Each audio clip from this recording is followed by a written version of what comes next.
Hear ye, brave souls and curious onlookers. Gather around as the fires of fate crackle and the drums of destiny thunder across the Iron Realm. Welcome to episode 63 of our ever-unfolding saga, an odyssey forged in courage, betrayal, and choices that could topple kingdoms. It all began with a single spark in episode 1, and now that ember has become an inferno. If you've only just arrived, oh wandering soul, fret not. You've stumbled into the eye of the storm, but the entire journey is preserved. Every sword clash, whispered secret, and divine reckoning, waiting for you to binge with abandon. Each Wednesday night, our fellowship gathers at the sacred table, where imagination reigns and dice defy gravity. From there, the tale is cast into the production dungeon, where tireless trolls shape it with hammer and flame. And come Sunday, it rises anew, polished and radiant, unleashed upon the world via YouTube for all to witness. But lo, our reach stretches further still. We've sown breadcrumbs across the digital wilds, Facebook, Instagram, the Iron Realms wiki, even the enchanted scrolls of Pinterest. Follow us, stalk us, meme us. We revel in it all. Now, before we descend into the abyss of tonight's tale, let us first honor the champions who will shape fate itself. When your name is called, rise from the shadows. Speak your first name, your character's name, their race, class, and level. Let the crowd know who dares challenge the Iron Realm tonight. First up is Bradley. I am Bradley. I am ill. But tonight, I will be playing Kingfisher Blue, a level 7 Eric Hawker monk, Way of the Open Talon, who's smarter than you, and you know it. Alphazar. Next, we have Ria. Hello, I am Ria, and as always, I play Lominde, who is a level 6 Elven Sorcerer and Rogue. Then we have David. Hello, I am David. I play Q, a level 7 Halfling Cleric, an agent of chaos, and I'm going to ruin the flow of your day. Then we have Allison. Hi, I'm Allison. I play Theo and Kat, a Califstar and Cat duo. Rogue, still level 6. Next, we have Matt. Hey guys, I am Matt, and I play Talnar. He's a half-elf, level 7 rogue thief. Then we have Lisa. You are muted. Because my dog. My name is Lisa, and I play Aaron Stonefell, a high elf paladin wizard, level 6. That's all I'm gonna say tonight. Next, we have John. Hello, my name is John. I play Zechariah, a human 7th level paladin of the Alpha Bog, a steadfast warrior of light whose faith burns brighter than the shadows he battles. Last but not least, we have me. I'm Chris. I'm your humble dungeon master, your narrator, your tormentor, your guide through chaos and wonder. Steel your hearts, ready your spells, and let the story unfold. Previously in the Iron Realm. Title: The Mists Remember as We Forget. As the episode opens, the undead dire wolf, its body decaying, its spirit dimming, is led by Zechariah into the woods for one final mercy. Aaron Stonefell follows in silent solidarity. Kneeling beside the crumbling beast, she whispers a prayer to the true bog. Its remains dissolve into the earth, leaving behind only stillness and peace. Afterward, Erin, Tall Nar, and Kingfisher Blue gather spores from the grave bloom lurkers, remnants of their earlier battle. Their faint luminescence hints at corruption and potential yet to be understood. As the group travels on, Zechariah notices Tall Nar's wound. Without hesitation, he places a hand on the rogue's shoulder. A pulse of divine warmth spreads as he invokes lay on hands, mending flesh and spirit alike. But the road to Havenwood grows darker. The air thickens with mist, and with it come the voices. She waits beneath the roots. She waits beneath the roots. The man, 3 days hence, the man, 3 days hence, the man. You are not alone. You're scared. You are not alone. You're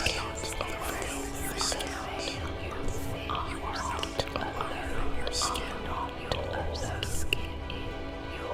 An abandoned campsite appears beside the fog-shrouded road. The food is still warm, the blankets untouched. Q, ever curious and ever hungry, hops down and begins to eat before anyone can stop him. "Do not leave the cart," Zechariah warns, his voice firm as tempered steel. Erin and the Frostwolf retrieve Q, who protests mid-bite. Erin notes with unease. Q's eyes flared red for a minute. Zechariah urges the horses onward. "Continue to Havenwood," but the beasts refuse to move. Through the haze, a hunched figure emerges, cloaked in rags and mystery.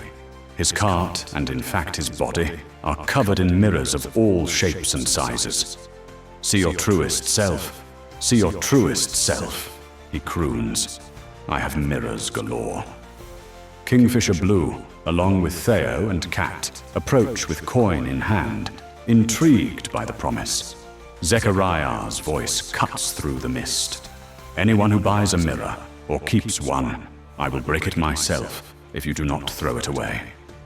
Kingfisher hesitates, then hurls his mirror to the ground. It shatters, and in that instant, everyone forgets his name. Confusion spreads like fog. Only when Kingfisher speaks the names of his companions do they remember him, one by one. His words restore memory like light through a veil. As the cart begins to move again, the fog thickens. Faces form within it, whispering, Good luck. Good luck. Good luck. Good luck. Good luck. Good luck. Good luck. Good luck. Good luck. Good luck. as if delivering a mocking or a blessing or both. The party emerges from the mists, the voices lingering in their minds, as we now turn to Chapter 63 of Whispers of the Garnet Moon. Let's roll. Good evening, fellow warriors. Good evening. Yay! Happy Yes. pre-Halloween, everybody. Yay! So glad that you're with us tonight.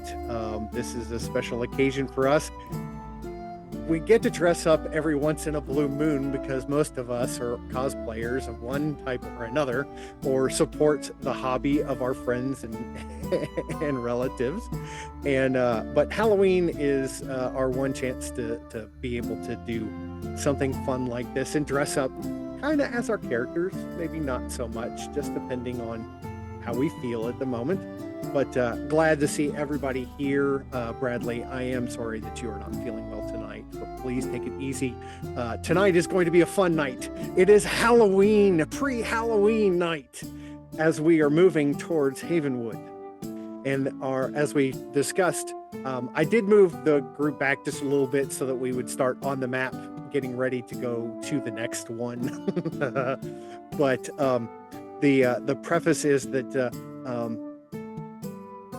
you journey for a number of hours past the fog and past the mystery that unfolded during our last episode. And many of you are still kind of reflecting on that. And I don't mean just because of the mirrors, but also because of the passing of the dire wolf, as well as just the consequences of people's actions gathering food when they may not should have, or grabbing a mirror when they may not have. But the reflection of what has happened to you up until now is starting to take its toll, and y'all are tired. You've been beat up, you've been dragged down, but spirits are still high, because you know that you are getting on your way towards Havenwood, the next stop in your journey, and especially the promise of going to the Saltine Keg, which you as a party, many of you already know. The Saltine Keg happens to be your home away from home, your tavern that your group now owns and operates. And I'm sure that you would like to not only check the stores for the product that y'all sell, but also hopefully the treasure that has accumulated over the course of the last 3+ years that you have been away from Havenwood. Your travels continue on through little hamlets and passageways, very similar to what you just went through with the fog and the mist. There is, however, light at the end of the tunnel, so to speak. And I'm actually going to take my shroud back because I'm getting really, really hot and my ears are bothering me. So it was fun for a little while, but if everybody starts getting warm or what have you, feel free. We all want to stay in character, but stay in the play character, not or in the game character rather than in your costumes if you have to. But the horses continue moving you forward. They are going, like we've discussed before, they're going at their own pace. They are not moving fast. They're not moving very slow. They're moving at their own pace. Easy to catch up and stay with them, Aaron, because you and Frost are not riding on the wagon itself. So, but clip-clopping along through the different areas. If you want to discuss anything in character with each other, you're more than welcome to do so as we get ready to move into our next map. I will lean forward and tap my dear friend Zechariah on the shoulder and say the following. Zechariah, I don't know what came over me. I'm always, wise and smart in these things, but something about the mirror called to me. And I regret my decision. We all have. Think they may. Yes. We all have moments of doubt. We all have moments of weakness. It happens to myself, and I know that. Don't beat yourself up too bad. You were able to survive that. Use it as a lesson, and we continue to adventure to Havenwood together. Thank you, my friend. As wise and as smart as I am, I must always bow to you in your spiritual guidance. Thank you. I think that we learn best when we learn together. But I appreciate your kind words, but all of us collectively have many things to offer. Our strength are in numbers. Our strength is togetherness. As you enter into this quaint little village, you see a sign on the outskirts saying Hollowmere, Hollomere, Hollowmere. There are people milling about, going from place to place. Seems like a relatively good size village. There are a number of buildings. You pass by one that looks of interest to you. Get over to page that tells me what it is. So that I can make sure that I get it right.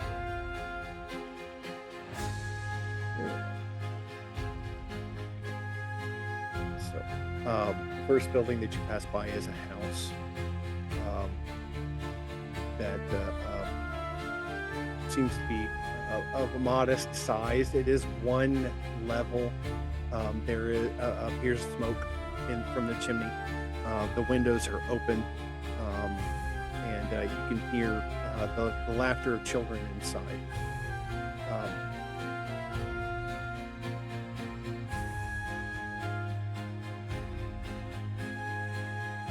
If you wish to continue moving forward, I guess I should say that the horses continue moving forward, whether you want to stop or not.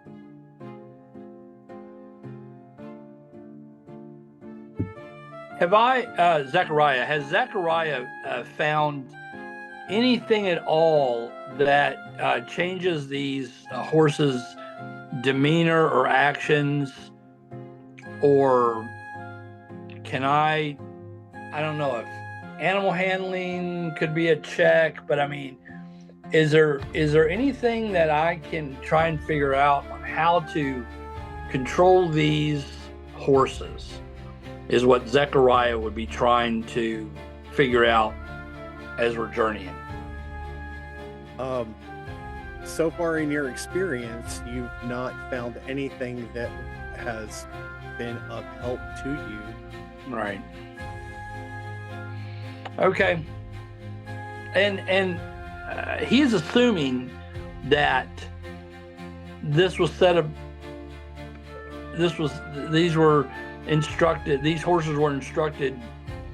by the tieflings, whatever that council was. I can't remember the name of them. Sable Dawn. Yes. Sable Dawn is the one that procured these horses that brought them to you to use. So Zechariah's just going to stay on the cart. You know, he's going along for the ride, I guess, until he has to get down or do something. The horse and cart to do their own thing, rather than, because I know that Erin is moving herself. Is anyone staying on the cart, or getting off, or what? I'm not making that mistake again. I'm staying in the cart. Unless there's food, I'm staying in the car. Or not food. Still, don't stay in the cart. In fact, I'm snuggled up and snoozing with you three at the moment. Just as long as you only enjoy the sheep's company in the most platonic form. I'm a monk. Yes, but you use that talent well. Thank you. From one of the buildings, as you're running, as you are moving down the street, a woman comes running out of the building. Ooh, gotta get her over there. And she comes running in your direction, waving her hand as well as a wooden spoon, and sees Erin directly in front of her. And the woman kind of stops, bends over, breathing heavily, trying to get words out as she goes. And she says, "I need your help. I need your help." Put the spoon down and we'll talk.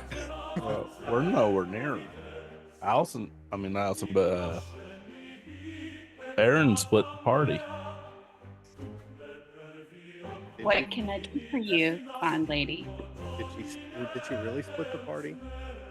According to the map, she's well ahead of the rest of us. I asked the question, what can I do for you, fine lady? She tries to catch her breath, but she puts her hand up like, give me a minute. Give me a minute. Okay. She says, my brother, God's rest him, or God, actually, I don't even know, but he was asked to go up to Greaves Manor because they have an issue in the kitchen. That was 4 days ago, and he has yet to return. Can you go? Can you find him? I need your help.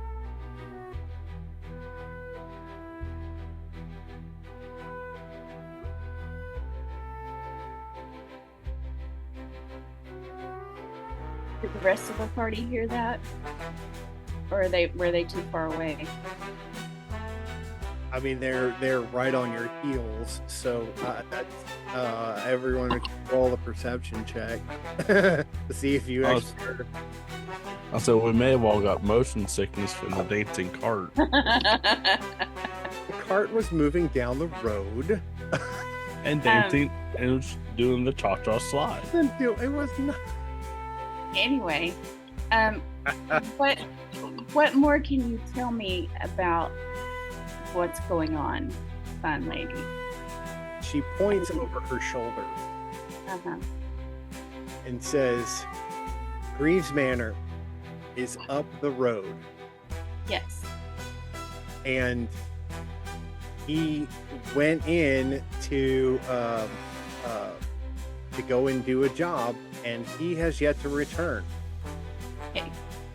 What is your brother's name, and what kind of job was he going to do? His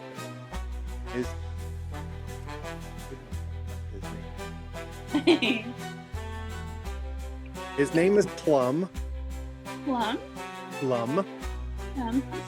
And he was going to fix some pipes and some other things. He's a handyman, and he was going to fix some things.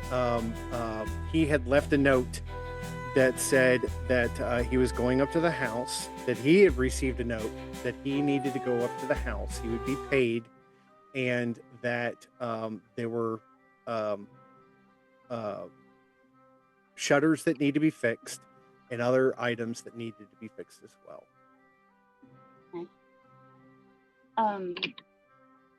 And no one else here in your village has been able to go look for him? Oh no. Even Grog, as well as, how to get his name? Of course, not an easy feat. Name is because there's a plum and then there's an Plum? No. That might be Colonel. Remus as well as Grog would not go up because we've all heard strange noises from the house. We've heard howls as well as lights flickering in the windows.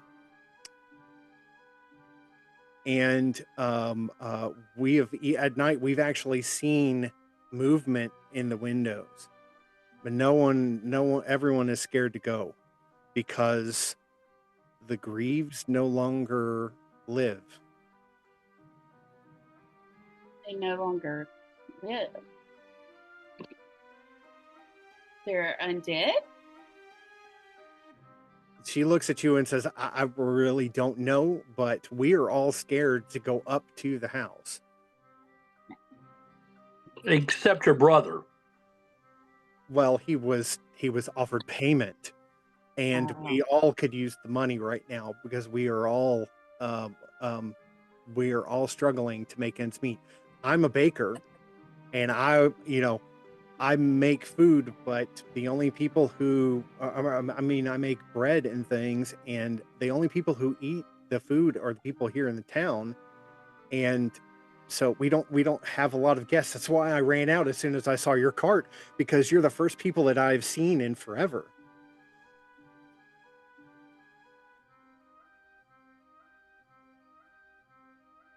How far away is the house? She points over her shoulder, and actually you can see the house. And I'm trying to get the picture so that I can show you guys the one thing that I did not pop up. There it is. Come on, machine. I once again lean forward and speak to Zechariah. I say, tough luck. We stay with the horses and continue on. I do have a soft spot for anyone that is in trouble, but It's also in your head. No, but let us carry on. Oh, especially with a house that looks like that. Says the one who decided he wanted to eat food off the side of the road. exactly right. Yeah, look at that reversal of fortune. Right. All that's missing is a bat and a belfry. And a free buffet for you. Oh, yeah. We go free A tall man that says you rang. It's not the Addams Family. Although I do love the Addams Family. It looks more like the Munsters house, really. It's She looks at everyone and she says, "My brother means everything to me. And our town would not survive if he was not here to help mend and fix things. I can't do it. My talent is making food. I would be more than happy to let you take any of the bread and other items that I have as compensation. And I know there are other people in town that would be happy to offer you anything that they have as compensation for helping us. But I love my brother. It's everything to me. And I can tell by your puppy dog that he agrees with me too." He said no. I heard no. I heard no as well. I'm going with the dog. well, if you insist. I don't know. Do you have cornbread? Like, I mean, these horses, is there, are they just going to stay here, or is the cart, if we go up there, we're going to come back and the cart's going to be gone? I mean, do we have can we tie these horses up? Is there a pause button on this ride? Zachariah, according to you, we have to stay on the cart. And if the horses go one way, we must follow. Well, if you will lead me to the house, I will see if I can help. Okay. She says, "Oh, thank you so much." She kind of leans her hand out so that Frost can smell her hand, and she says, "I just finished making scones. I hope that you can smell them on my hand, trying as an offering of friendship." So First storm in the haunted mansion. the Show me the way. path Desert highway. Yeah. Zechariah will go there. Yeah. And I said I would stay with Zeke, so Dawn. I hope you have cornbread. Oh, I have all types. I even carry and can make breads that have seeds in them, if you are interested in those. What kind of seeds? Any seed. You Anybody else? Who's going to stay with the cart? The cart actually starts moving in the direction of the house. That settles it then. Okay. You fool, you fool. No. I'm putting the a la carte before the horse. I guess everybody back on the cart. I mean, listen never to left. me. Don't get off. Get off. Which one do you want? I don't know, says the confusing person. You're more indecisive than our little cleric friend over here. Lomide, are you staying with the cart, or are you? I didn't know the cart was gonna follow that way regardless, and I don't feel like moving her all the way. Okay, no worries. Marnie, who is the baker, she throws a small pouch into Talnar's lap, and you can hear the jingle, and she says, I promise there is more when you return, as well as, like I said, food. So the woman is broke, just threw a bag of money into Talnar's lap. Okay. I didn't say so that she was broke. I said that they were struggling. They still have a small pouch, she still has some, because the people in town pay her for their food so that she can get whatever she needs and supplies, but it's not enough to last. Talnar throws the bag back, tells her the food is going to be more than plenty in payment. Here now. He looks over at the small man and goes, if you really want to fight about it, mister, I'm going to go eat imaginary food on the side of the road. You can sit down and be quiet. We're getting fresh food. Cornbread. I might actually Birdseed. fight you over that. Over the coin? Maybe. You don't know how much money Talnar has. Okay. Lomide. He can cover it. The struggle is real. Lominde doesn't know how long it's been literally since her last payday because she got dropped through time. Talnar throws Lominde a gold coin, says, there you go. Okay. Lomide has fallen off the cart.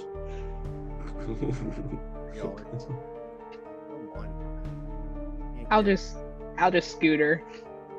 Ignore how quickly she just pops over there. I mean, granted, we're seeing Q move the quickest he's ever seen him move, because, He is thinking with his stomach, which is not a thing. And I am thinking with my coin pouch.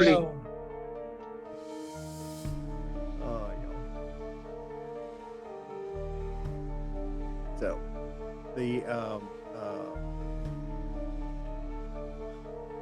really, it's going to be like that. And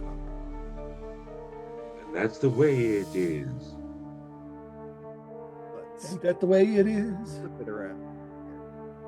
Some things will never change. Flip it good. Okay. So.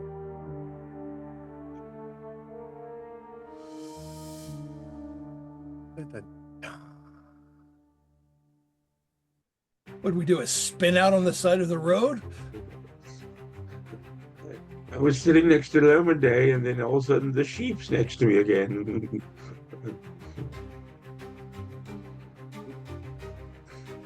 All right, Frost. I need to move you to the back so that Aaron is with you. I just grabbed the first ones that were there. But the horse and cart go up the hill towards the manor house. The structure, as I showed before, which I will do it again so that you can see, this very tall manor house. It basically overshadows everything else in this little village. The grounds themselves are smoky. There's lots of dead trees and bushes around the outside. The grass is even dead where it is. You can see just off to the west side of the house, what looks like maybe a couple of tombstones. But the lights are all on in the house. This place is one giant HOA violation. Well, if there's only one home in the vicinity, it's not an OA. It is the H. Yeah, there are other homes. They're just not anywhere near this house. So this is where Karen lives.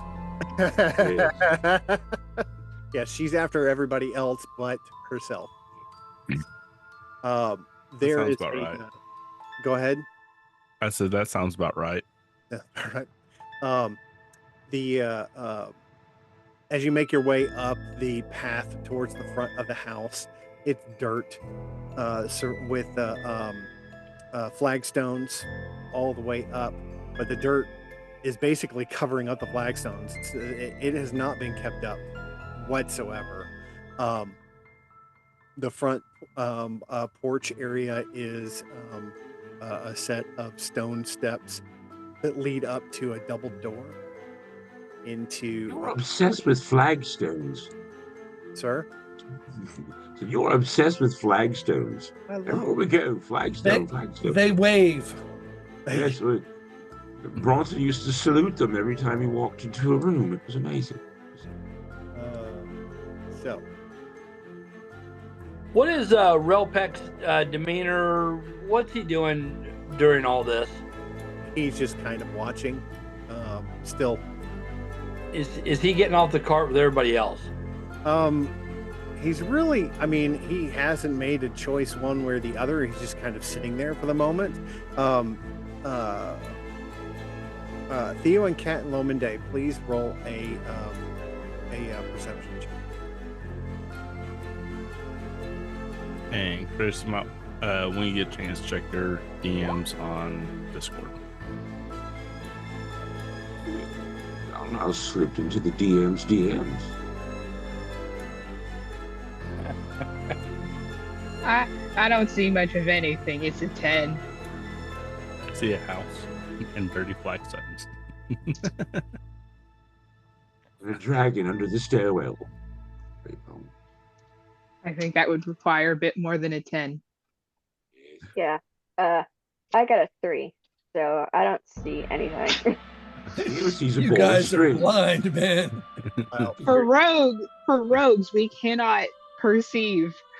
You're just wondering what in the world is going on. Why why did everybody get off the cart? I'm having issues with Discord, Matt. Sorry. You good? I'll send it to you another way. I can do it on my phone though. Hold on. Send a sky quill. Okay, I'm gonna knock on the door. that's fine. You're gonna knock on the door? Yep. Okay. When you knock on the door, you hear an echo from the other side. It's kind of an ominous echo that resonates in all directions, even out where you are, because there's nothing to catch the sound. The trees don't even catch the sound like they normally would, and there's no grass or dead grass, so it's not really catching anything either. So I'm gonna reach down and try the door handle. okay, the door actually opens inward with a creak, and it's very audible, and you can hear it. Everybody can hear the sound that it makes. Aww. And yet people complain about me not being able to sneak anywhere. Yeah, I am perched in the tree like a vulture watching the door. I'm going to call into the doorway. Mr. Plum, are you there? It's me, Mario. We need to stop letting the paladins lead the charge. We're all gonna get caught. I know. I mean, as Y'all long as it's are the not ones in who the I already library got with the the door candlestick. open. Aaron, what is Like, your field of vision? How far can you see?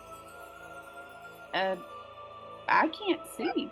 I mean, what do you mean, my field of vision? Like, When how you- far can you see? Where How you're, far can you see normally in normal light? Like, I I'm at now, so I can see as. You have dark vision? Yeah. Okay. it being in shades of gray? All right. It's, Yes, but are there 50 of them? Just can't see through magical vision. yeah, is it? I don't know if it's 50, of them or 60 of them. I think it's 60. Or So, opening the door reveals a. Go ahead. I'm gonna be like, I'm probably gonna call to Lomende because I know that she can see further than me because I've seen her do it when we were in the dungeon. I've never said anything to her about it, Okay. but I'm gonna be like, hey, Tolnar, Lomende, can you guys come up here and see if you can see anything more than I can see? so I'm 60 feet. I have Univision. I can only see in Spanish. I'm gonna mute myself for a minute. I'm looking for a window. There are windows all over the place. Anything I can peek in. Oh no! Oh no! I mean, yeah, you can see it. The windows. All of the rooms are lit. There is not a room that's not lit. So the foyer area, Aaron, when you open up a door, it's completely lit. When you look in, you can see that there are 3 sets of armor standing against the wall, and all of them are covered in cobwebs. There's dust all over the floor. There's a staircase leading up. You can bend down just enough to see that it is open in the middle, looking all the way up to the top of the and rafters of the foyer. And Lomende, you see the exact same thing. You can see the doors on either side as well as the end of the hallway. There are some pictures on the walls. They're all covered in cobwebs and dust, and it looks like nobody's been here for quite a while. Stephen Plum. Lisa, Aaron, you're muted. Is the floor covered in dust? Yes. From Are your vantage point, yes, it looks like the floor is covered in dust. Are there any fresh footprints? Roll an investigation check. Theo and Kat, what are you doing?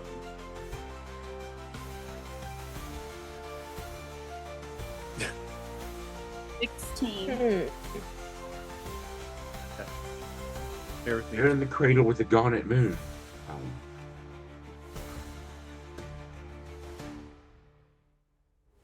I got a 16. Okay, hold on a second. Theo and Kat, what are you doing? I'm just gonna join the group in the very back. Okay. So you and Relpek and Frost is staying back at the cart? Is that No, correct? I was Reltec. Okay. Frost was with Reltec. Process is hanging with Relpek. Okay. Yeah, Relpek, the only thing that Relpek's doing is just kind of rubbing his stomach because he's hungry.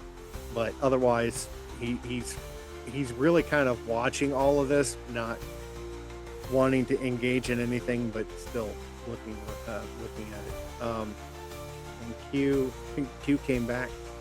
Q, you did see windows that were open. You could see into the rooms, but you have to hop up.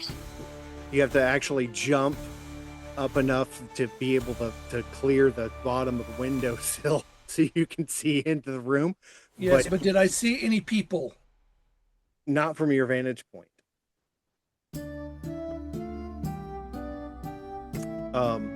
Okay, so Aaron, the floor does not appear to be disturbed.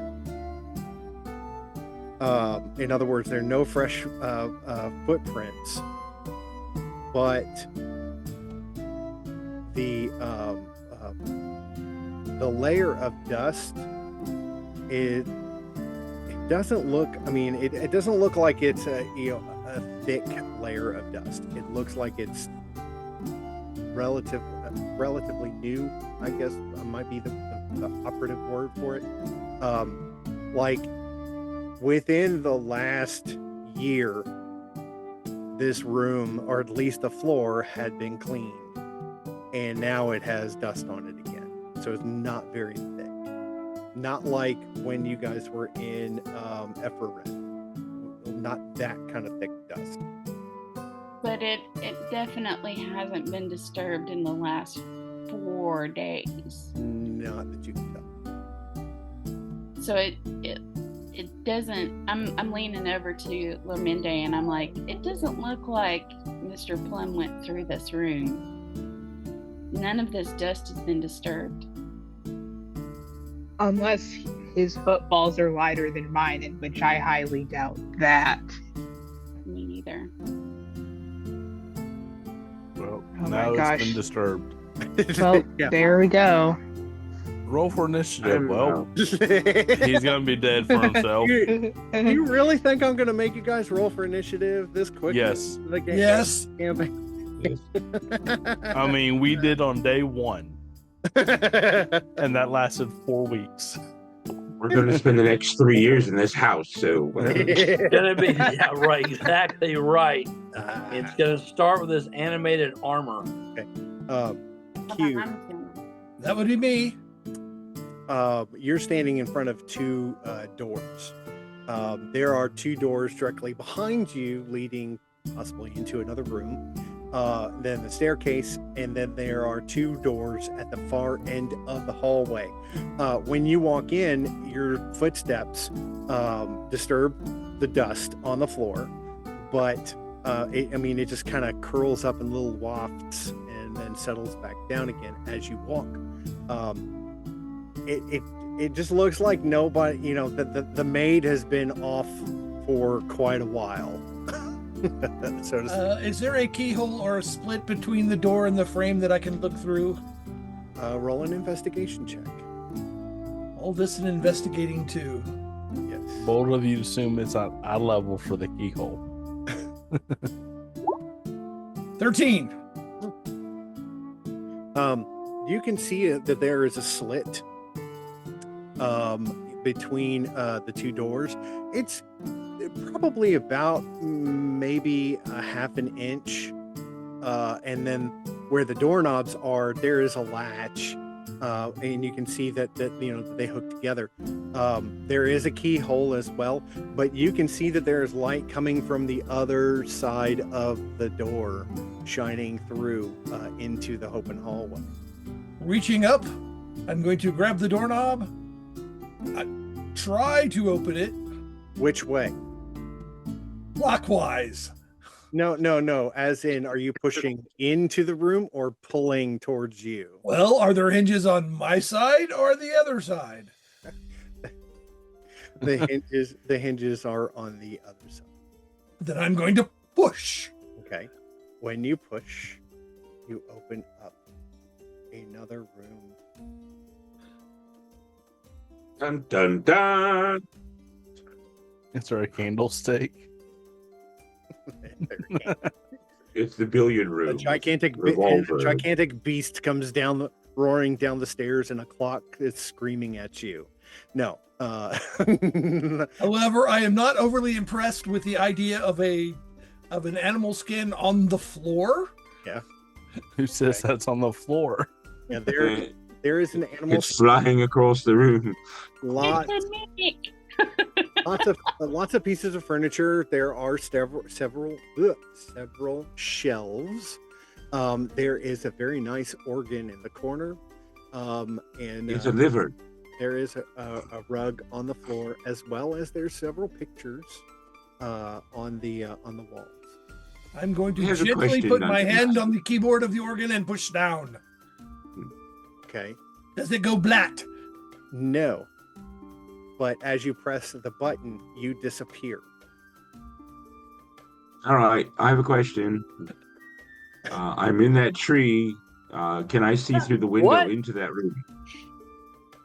You're in the tree outside. Yes. Yes.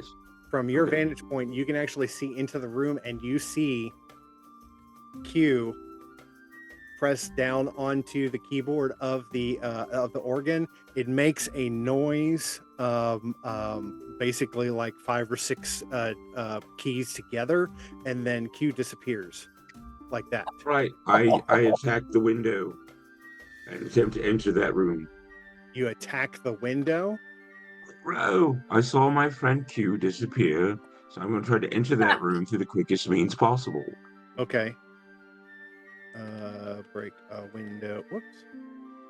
If I have to go from the window to the wall, I will. To the Go window ahead to and the finish. wall. Yeah, don't finish it. Don't. Yeah. you- I've learned my lesson there. You need to What roll was a it? strength check to try and break the window. Do a strength check. Strength check. I mean, I'm attacking it, but yes, it's Well, you're using your strength to attack. Or he said monk, so it'd be Dex. yes, it would be. Well, using a physical attack is a strength check, according to the. According to the DM. Yes, because according No, to this is a full-on monk attack. Right. So I mean, I'm like breaking the window. First of all, does the window open? But then, can I break it? Okay. Like I'm. The window is a solid window encased in stonework, so you will physically have to break the window in order to get it. Aw, I hope you don't break it. A leg. I hope he doesn't smash against the glass and go sliding down with a squeak. Windex. Unable to enter the window apparently if it does not open. I mean, can I try to open it? But you can certainly roll and find out. Or do I roll to open it? Or you could use a spell if you have a spell, or somebody else could use. I'm a monk. I have no spells. I'm going to try to. I'm offering Let's all see. of the different ways of doing it. That's all I'm saying. Right. How about perception? You perceive that it is a window. Yes, but I mean, do I perceive an opening? A way to open the window? As I've said, the only way to open this type of window is to break the window. You can't just open it. It doesn't. All right. I fly down and into the doorway and into the room since I've seen what happened. And there we go. Okay. So Just you trying to enter- expedite the situation. You enter into the room. Everybody else is seeing Kingfisher fly through the foyer into the room, and A duck. I'm like, whoa. No, that's Kingfisher. yeah, But who you calling duck? Kingfisher, you see that the organ is pretty much untouched, other than you can see small fingerprints on several of the keys. All right. Well, something has happened to my friend. I don't want him to be alone, so I land on the organ in a C major chord. When you do, you disappear.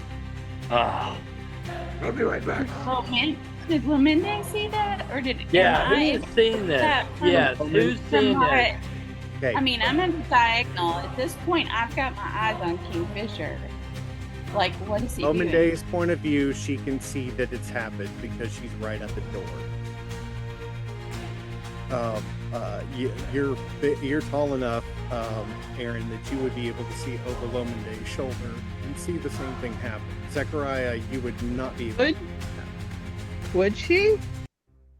I'm only 5'5".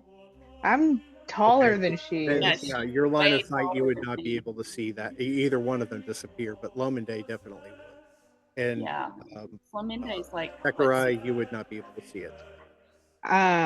I'm gonna just turn around, like very shocked look on my face, and then like pinch the bridge of my nose and said, "They touched something and disappeared."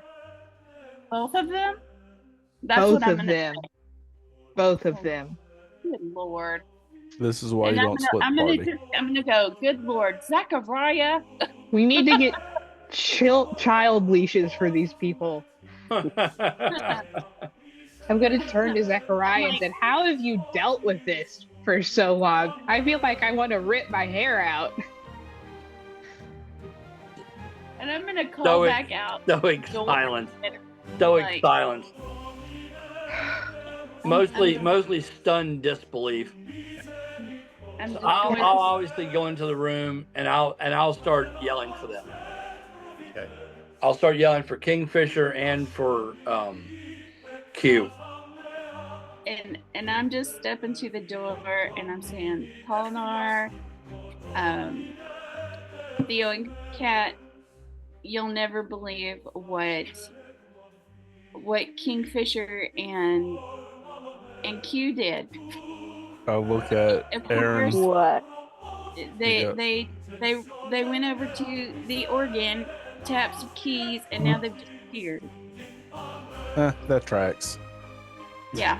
Why am I It's not a surprised? Wednesday, yeah. I'm sure they're somewhere in this building. Hopefully, they're not in a demi-plane somewhere on some other place. Considering what key I hit, it's probably a semi-demi plane. Yeah. With not raining a chance of meatballs.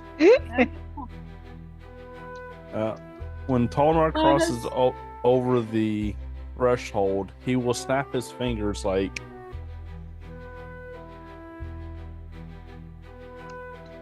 Okay. You snap your fingers. and I'd like, And I say, I cannot. Thank you. Someone caught it. I didn't hear it, so I couldn't Dun-dun-dun-dun. the other. Oh. Dun-dun-dun-dun. Dun-dun-dun-dun. You're the one that made the Addams Family reference. Okay. All right, is anyone responding to my yelling? Not from where you're standing now. Other than Okay, other than I'm the standing three in that the are in the room. hallway and Theo and Kat out in the Yeah, I'm wondering if I'm like, are you coming? Are you coming, Kat? or one of them just sitting there just cleaning. I am going at my own pace. Thank you very much. I'm Go. just wondering. I don't want to leave anybody else. I'm fine. So when she dies, we know why. She is following the little red dot that is on the collar that is shining on the ground. That she. Nice. Nice. I'm totally Wow. killing with you. Kidding with you. Wow. Yeah, she looks like she's amused by that. Okay, so Zechariah, you're in the main parlor. Definitely. Trying to get these other two to. I'm yelling for Kingfisher and Q, and listening for any responses. Okay.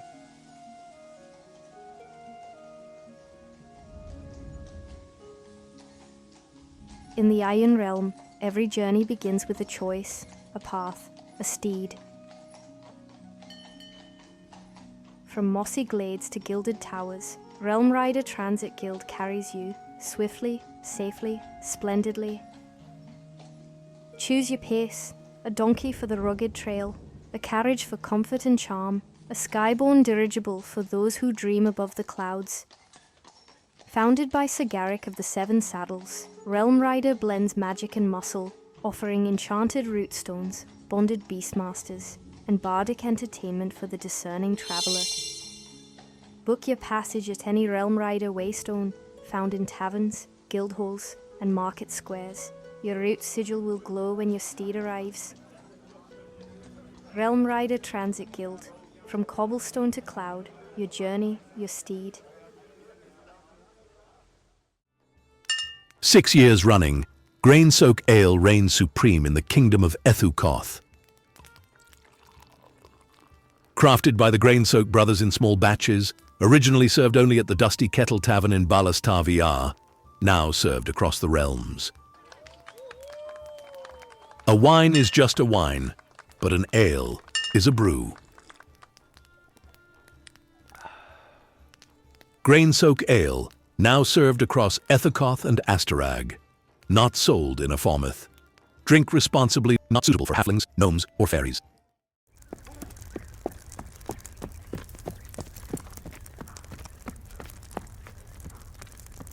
From hearth to hall, we deliver it all. Whether you're nestled in a mossy cottage or posted at a windswept keep, the Swift Stag Courier Guild rides swift and sure across the Iron Realm, bringing the realm's finest goods straight to your door. Need a honey-glazed venison shank from the boar and bramble? Or perhaps a pouch of dream root tea from Moonshade Apothecary? Our fleet-footed couriers, some say part satyr, run, ride, and even broom their way through forest and fog to reach you.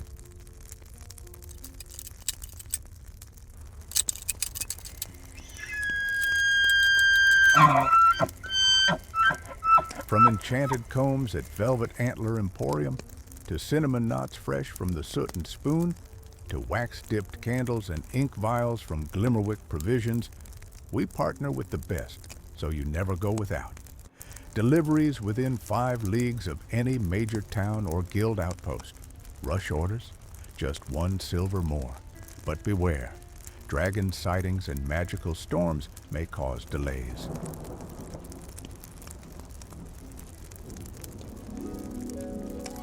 Look for the Silver Stag mid-leap, antlers trailing wind, satchel stamped with seal. That's Swift Stag, because when the realm needs a runner, we don't walk, we leap. Swift Stag Courier Guild. From hearth to hall, we deliver it all.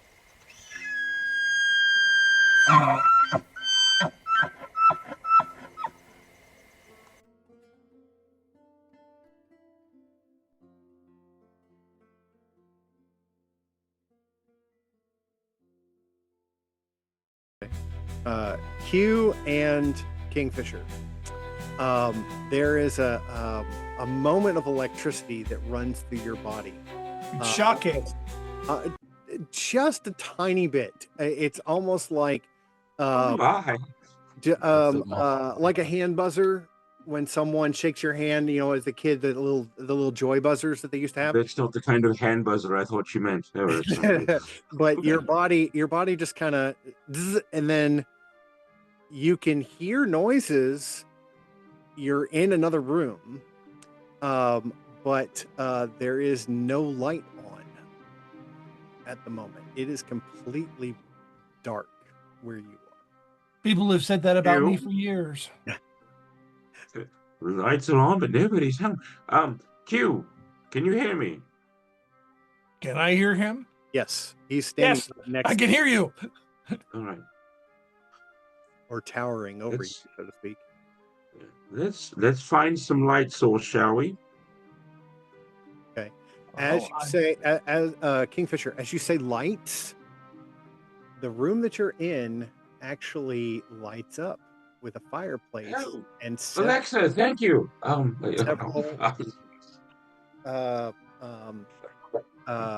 Candles that are on tables. The tables in front of you, you can see that there were card games being played, cups, that sort of thing. There are a couple of bookcases in here, and then again, as well as a number of paintings on the wall. The fireplace has a little fire in it.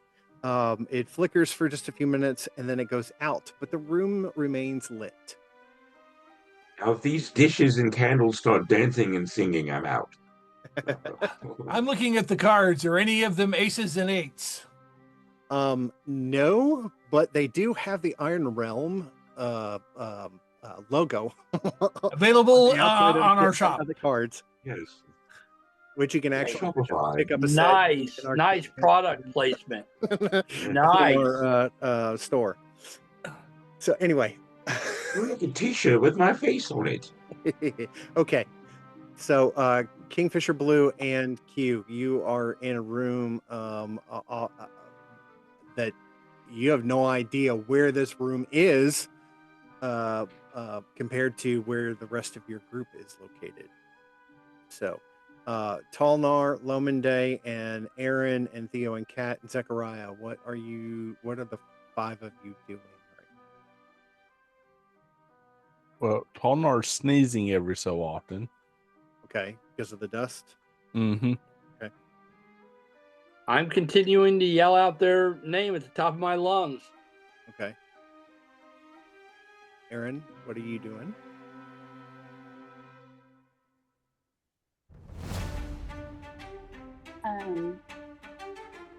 Is that a door right there beside me? Yes, those are double doors. It will soon be ajar. I Probably more spell. see if that door opens up to push open like the one across from it. Okay. When you push on the doors, both of them open with a creak, and you see the room lit, and both of your friends are standing there. If it opens with a creek, no wonder they needed a plumber. This place is flooded. So I'm like, found them. That's right on the party. Everyone's lost. Yes. You disappeared. Can't really I didn't have time to tell you, so I followed after him.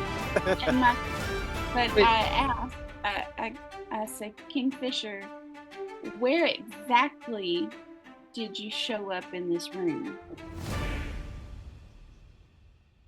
Like, where was the first place? Like, did you move after the lights came on? No, it was dark. So yeah, I mean, right here. So I go over to the organ and play it. Okay, when you play it, you disappear. Same effect. Your body tingles for just a moment,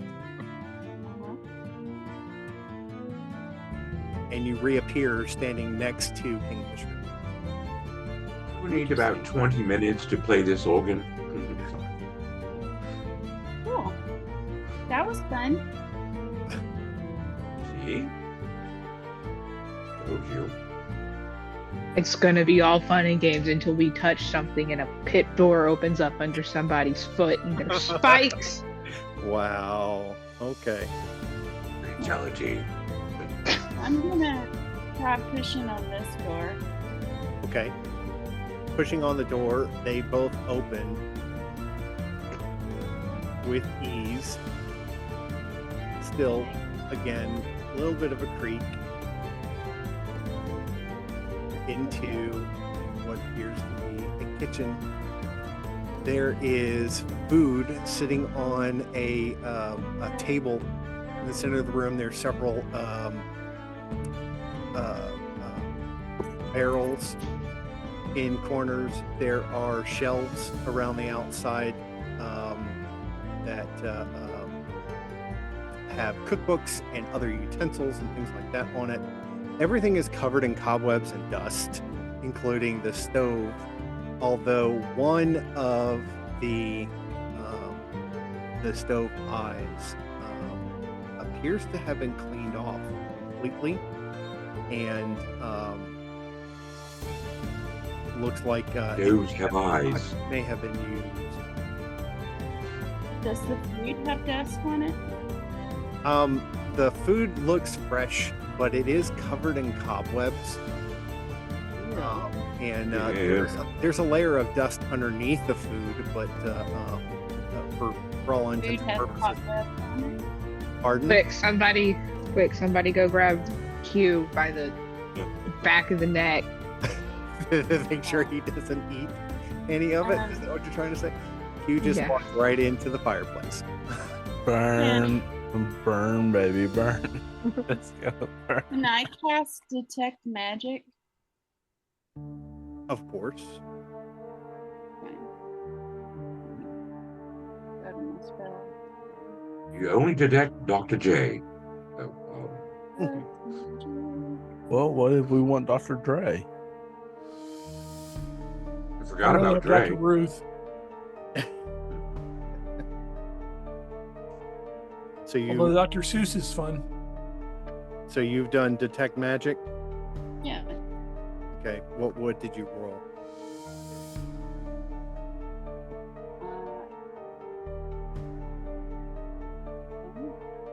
I don't understand why it's not working. Detect magic. Okay. While you're trying to roll that, Tolnar, what are you doing? Tolnar, D&D Beyond's not working right. You may have to get out of it and come back into it again. Maybe you turn off and on. Tolnar's looking at pay your $5.99 subscription fee. Tolnar, what are you doing? He's looking at the door, seeing which side possibly the hinges are, and will attempt to open on the appropriate way of opening the door. The door opens into the room, as in Very existence hinges on this decision. It's away from you. And I peek around and attempt to look inside the room.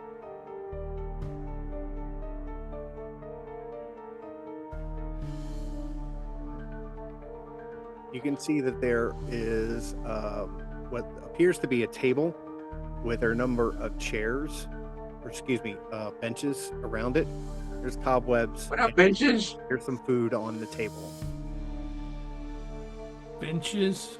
We don't need no stinking benches. So, okay, and I'll pop, and that's all I can see in the room. Now you can actually see the rest of the room when you walk into it.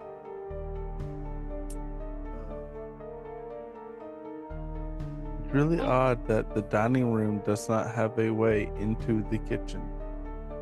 It's right there in the hallway. But, faster service would make it. No wonder, no one saw Professor Colonel Mustard in the kitchen with a knife. The Greaves There's a long way around it. The architect, they hired somebody else.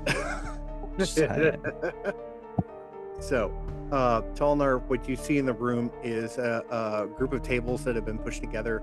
There is food on the table, as well as several bottles and other items. Cobwebs, dust. There are pictures on every wall of different people and in different poses, doing different things. And there is one door that leads off to the outside, and I'll ping it so that you can actually see. Find out. So, is there a little placard that reserved for the Donner Party? No. Okay, just want to make sure, since there's no one here. There are no bodies in this room. You are who you eat. Okay. While you're looking around the room, Aaron, what did you find out? Well, you don't roll for this. It's just an action. Okay. Just making sure the So, there's no magic in this room. Or on the nothing in your immediate vicinity. Okay. So not like the tainted food last time. So Kingfisher, what are you doing? Apparently, I'm sitting on a barrel in the kitchen. Okay. The barrel of laughs. Yes, it's a barrel of monkeys. Actually, it's more fun than that. Remember, I came into this world through a barrel. I may find my way out through one. I'm going to hold in place and then wait until Talnar starts screaming for help. Okay.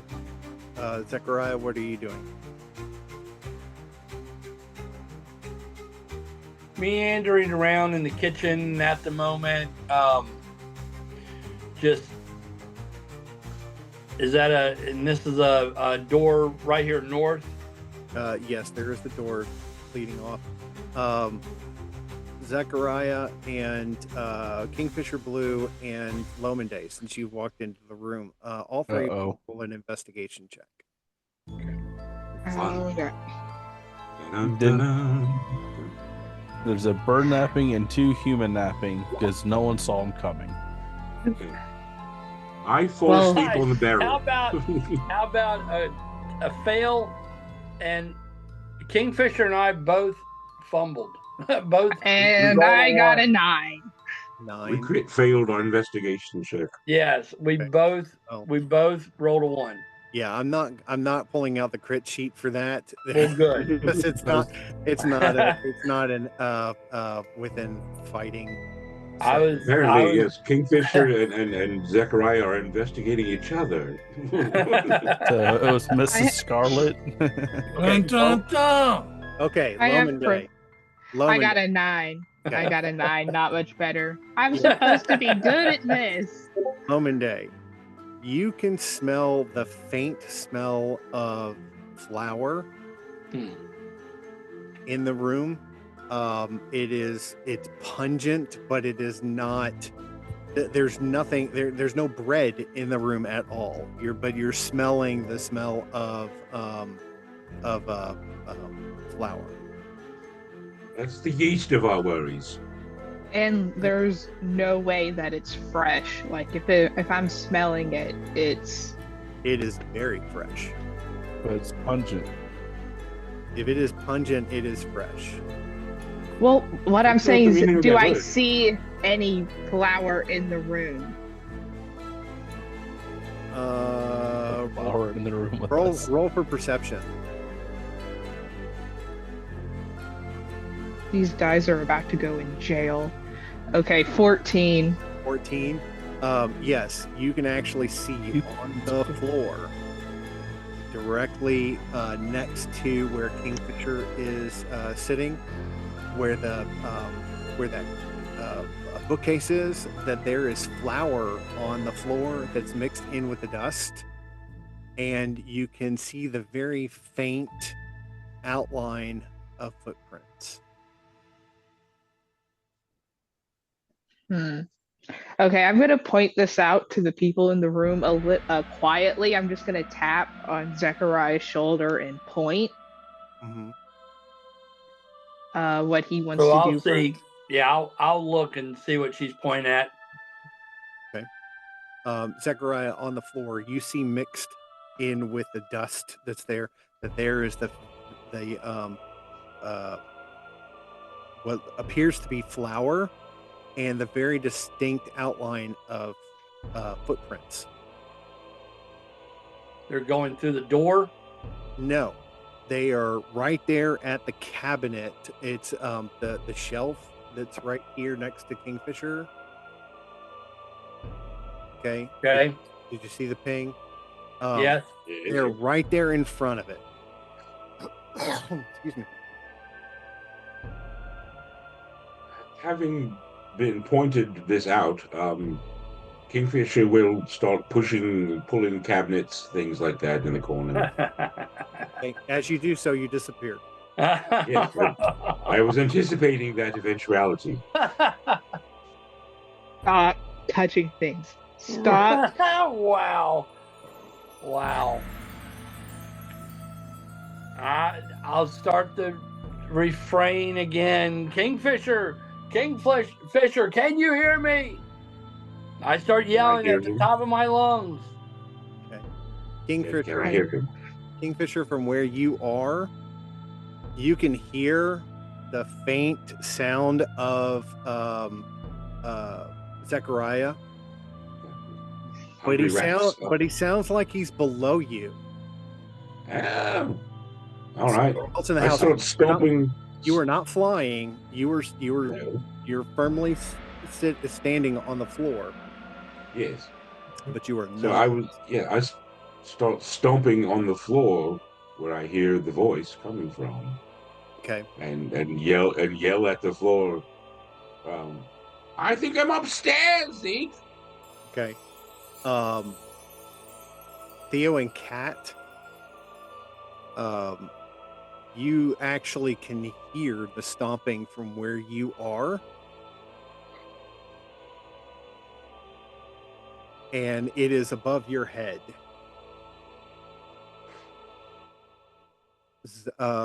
Let's see, Talnar, from where you are, you can actually hear stomping up above your head. I'm sorry. As soon as the camera came back on for Theo and Kat, it started zooming in. And when he said that you could hear the stomping above them, Have you never noticed that happens? No. That's No, I have absolutely not. hilarious every time. Okay. It sounds like a giant chicken is doing the funky chicken above your head. So you, the faint echo starts to resonate. Q and Aaron, you hear it. Lominde and Zechariah, you can't really hear it because Zechariah is yelling at the top of his lungs, and Lominde, you're standing right next to him.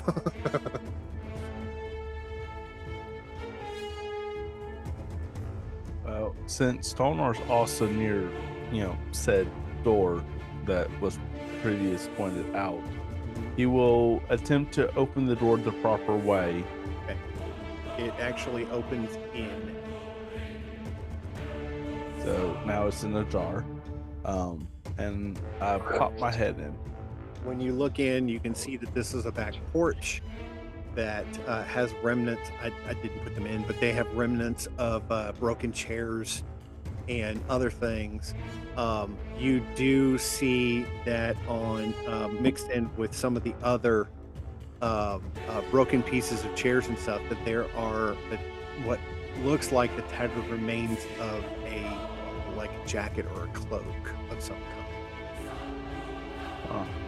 So there was a big party out here that, everyone was thrashing. He grabs there was a odd ripple of effect of things. Okay. So he grabs the cloak, pops it in the bag of holding that he has, and walk over to what appears to be another door. Okay. As you put the cloak into your bag, you see a piece of paper float out of the folds, and it hits the floor. I pick up the piece of paper. Okay. Unfolding the piece of paper, roll a history check.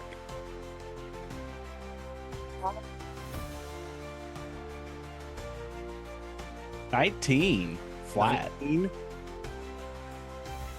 On the piece of paper is the rough outline sketch of the Eastern Thieves Guild. I'll pop that in one of my pockets in Okay. the bag of holding. Okay. That's good to know. So, Theo and Kat, you and Aaron and Q, you've all heard the stomping up above your head, and of course, sorry about that. Didn't mean to bonk. Talnar, you've heard the same thing too. What are you going to do?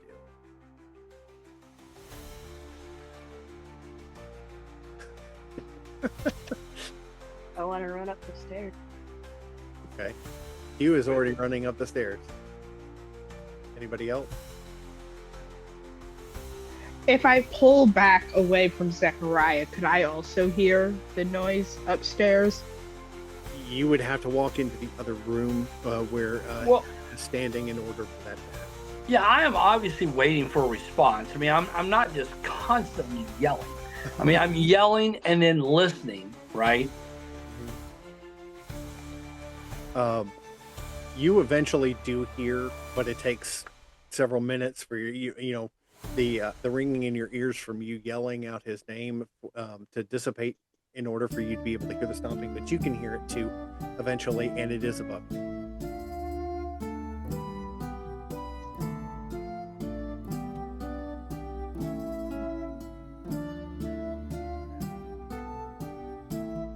Well, at this point, what choice do we really have? Well, you always have a choice. Well, people keep touching things. Oh, come on. I'm being silly, but And that's a choice. That is a choice. And how else are you going to investigate? We don't touch it, we don't know what it does. We'll never find out how it functions if we don't check it. And out. this is not nursing school, so you know if it's wet, not yours, you can touch it. Okay. just because you can doesn't mean you should. Aaron and Zechariah, the two of you are both in the kitchen area, and Talnar, you're standing at a door that leads into the kitchen. What are the three of you doing? I open the door and go, boo. We touched the door. Oh no! Don't touch it. Hearing paladins is a bad idea, man. Mom, Dad, don't touch it. It's evil. I was going to say the same thing, Bradley. Thank you. Okay. Time Bandits. Time Bandits, excellent movie. Thank you so much, Monty Python, for and all of your inspiration for that one. So Zechariah and Aaron and Talnar, who just looked in and said boo. What are the three of you doing? Because everybody else appears to be going upstairs. I'm going to say, what did you find in here, Zechariah? There were some footprints over by the cabinet. We had Kingfisher started opening and closing the cabinet doors. He's disappeared. I've yelled for his name, and we've heard some kind of noise up above us. Where did he disappear at? Right over here at those cabinets. And I point over to the cabinets. I'm gonna go, these? No, right over there. Yeah, right. Correct. Those. And I'm gonna open the cabinets. You're going to the cabinet. Okay. And open it. You disappear. Okay. And when Hello, Aaron. Reappear, you are in the dark, standing right next to Kingfisher. The disappointment on Zechariah's face is palpable. And I'm gonna use prestidigitation to just have a little glowing orb in my hand. Okay. Hey, Aaron, watch this. Alexa, lights. I know. I'm like, ta-da! Look! Look at what I can do. This little light of yours, you're gonna let it shine. All right. But yeah, I go, Alexa, lights. Ruined. Oh no. Stewie. Zechariah, I'll put you with everybody else because eventually you're going to be with everybody else. Correct. No, I'm with you. And Right. so No, The lights I'm come totally on, with you. and Kingfisher and Aaron are in bed together. Got it. All right. No, we are standing. You are perched. I am standing on a bear rug. There you go. Standing on a bear rug. In a Not bear on a rug. There's a bed as well as two side tables. There are pictures on the walls of various people, and they're all doing various things. And there is a small bookcase in the corner. Okay. And everybody else, as you come upstairs, you can see down into the foyer as well as up. Another set of stairs is at the far end of the landing, but there are doors. There's two doors to the north. There's two doors to the west, and two doors to the east. And Superman is 3 doors down. Okay. Can we yell Beetlejuice? 3 doors down, they're having a party. In an homage to my dear friend Bronson Fitz, Kingfisher will jump on the bed. Okay. It's a down feathered bed. While Kingfisher is jumping on the bed, I'm going to snoop in all of the cupboards. Okay. When while you're snooping in the covers, you hear him bouncing on the bed, then all of a sudden you don't hear him anymore. Kingfisher, you are back downstairs in the kitchen. Oh, sweet. Right in the middle of where the footprints in the flour was located. Oh, that would have been funny if Zachariah was still there. Oh well. So I'm gonna go to the door and open it. okay, when you open it, you can see that Lominde, as well as Q and Theo and Kat, are all coming up the stairs. And hey, Q y'all. almost runs right into you. Lominde is already around, walking down the hall. This is the landing, so looking down, you can see the foyer below, as well as the next floor above you, and into the rafters of the roof above. I'm gonna be like, is there anything? Has anybody checked out any of these cool armors? And I knock on one, like. Yeah, when you hit it, it actually falls into pieces and hits the floor in a big clang. Well, that's not good. You broke it, you buy it. Okay. It's like it falls into pieces, or it's just like it. All the like pieces it's just broken? fall onto the floor in a pile. So it's not good armor. It's just crap armor. It's just it wasn't put on the dummy very well, and it all fell apart.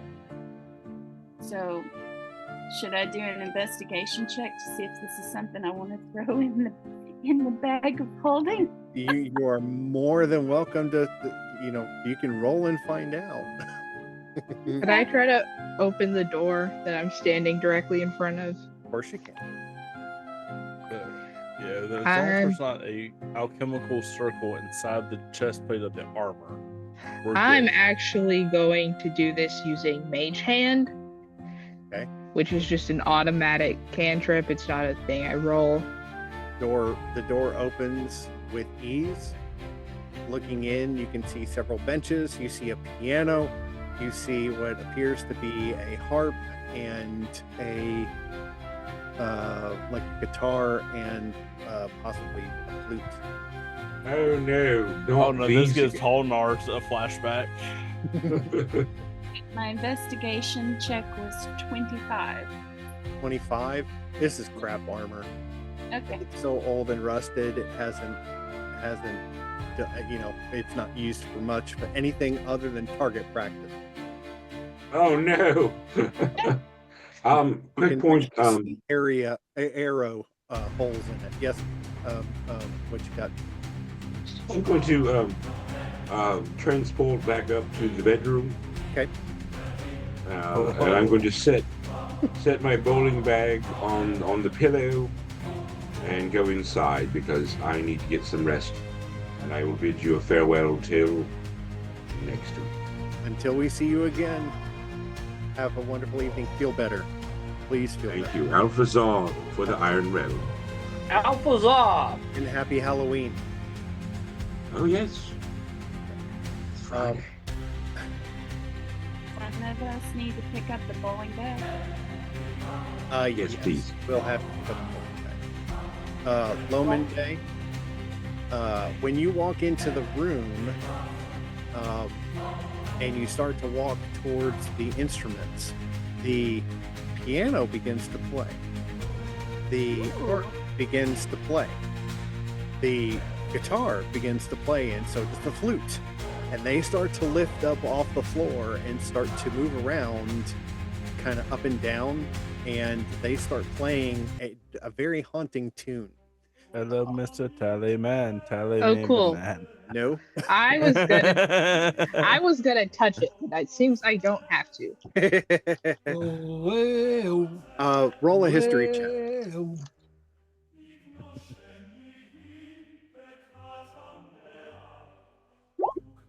15. 15.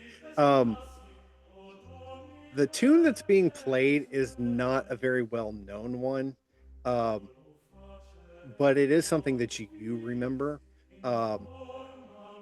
It has a refrain to it that kind of brings back memories, not very pleasant memories from your past.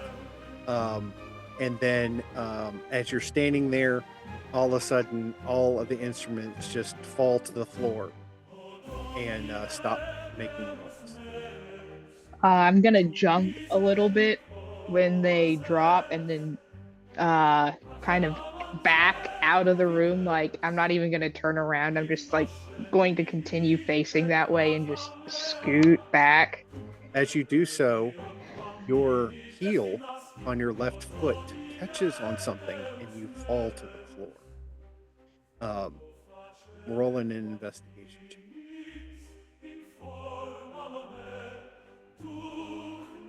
19. 19. You see a string going from one side of the room to the other, and there is a little eyelet that has the string running through it, and the string from the eyelet goes into the back of the piano.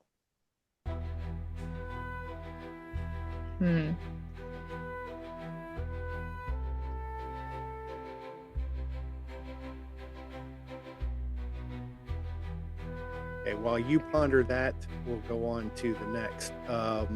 Q and Theo and Kat, what are the two of you doing?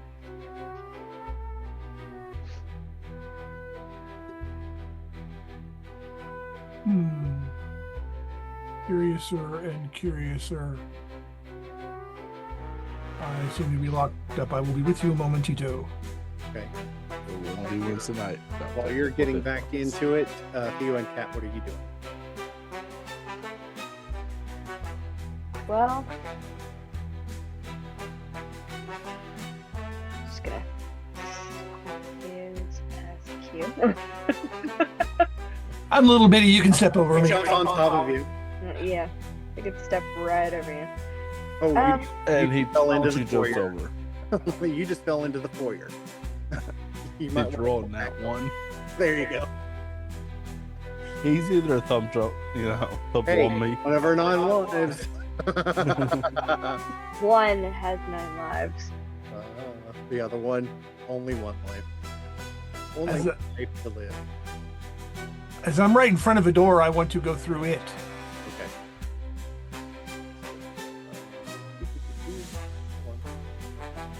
Okay. Now you're playing the hokey pokey. And you turned yourself around. You walk into a small bathroom. Small? Well, relatively speaking, there. Of course, he goes right to the privy. There is a bathtub at the far end with a window over it, and a set of stairs leading into the bathtub. I mean, obviously, you would need to use the stairs to get into the bathtub. And a diving board. And there is a small rug on the floor, but the privy is human sized, so you have to be very careful if you decide to use it. Don't fall in. Well, having eaten something recently. Yeah.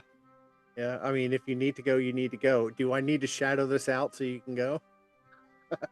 No, I'm going to go paddle in the pool.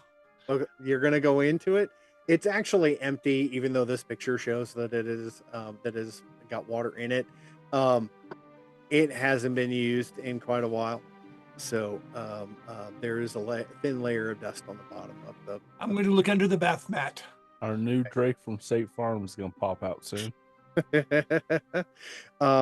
Pulling up the bath mat, there is nothing underneath it other than the outside edge of the bath mat and where the dust has settled. This is boring. Theo and Kat, what are you doing? Yep. Pixelate this room for a second. So jumping over Q wasn't enough. I have to do more. Well, you don't have to do more. It would be nice to do more. Welcome I to mean, it D&D. seems like everyone's got it under control. I could be in the way for some people, be a public nuisance for the night, Not necessarily. No, Aaron has that taken care of from, demolishing armor by the touch. Okay. So you're just kind of wandering around, Theo? Yeah. Okay. Yeah, pretty much. Zechariah and Aaron, what are the two of you doing? Zechariah, obviously you're coming up the stairs, but you kind of enter into this chaos. Right. I'm probably just sticking near Aaron, kind of, just near the group, observing, what's going on, ready to jump in if I need to do anything. Okay. Am I able to go into the room that Lumende is in, or is she? She's like the right way? at the door, but she's I'm fallen. on the ground. She's on the floor, where she just tripped over I'm gonna string across the floor. put a hand out to her and Okay. to see if she wants to be lifted up. Okay. She looks like she needs a little help. Okay. I'll go ahead and take it. I'm like, I mean, I'm short, but but I'm stout. So I pop her up, and I'm like, you okay? Something weird just happened in here. I mean, What was just I'm gonna point down to the string, and go. I walked in, and I don't know if this thing is connected. I mean, this is connected to the piano, but it's not connected to the other instruments, and they all just started playing. And then they stopped all of a sudden, and when I tried to leave, I tripped over the string. I think it's something to do with the piano again.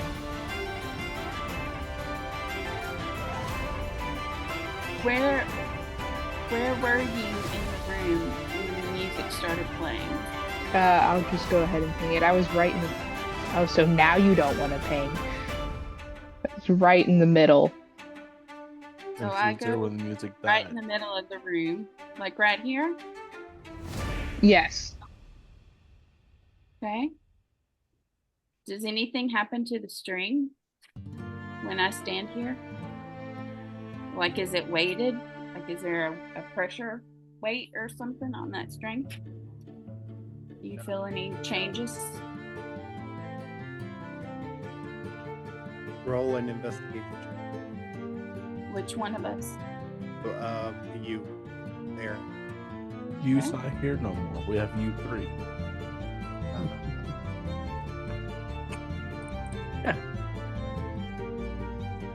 18. 18. Nice. Nice.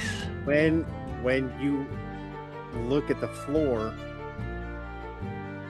just ahead of you, you can see that there is another string, and then another string, and then another string. And all of them are going towards the individual instruments. They all connect together and go behind the piano. Okay. So I take the tip of my long sword and I lift up the string and just enough. Okay.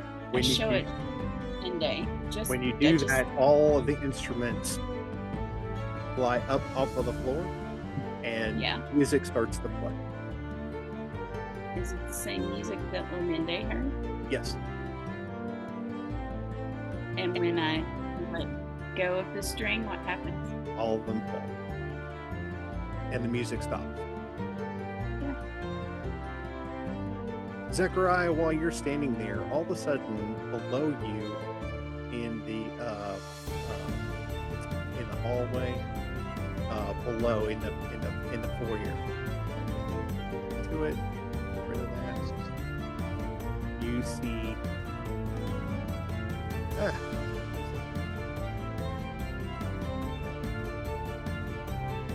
figure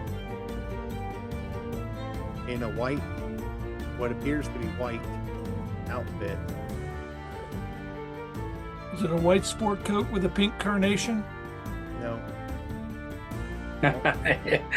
Yeah, plaster on the smile, yeah. Because it's below you guys on the floor below, I can't move him, which really is annoying. Let me try this again. There you go. But I noticed this looking over the side is I hear some noise and You hear the sound of like crunching, and you see something in what appears to be white run below you and disappear. how far am I near stairs or are the stairs on the other There's a side? set of stairs that go up. The other set of stairs is over here. How far is it to the floor? Down. It's a story.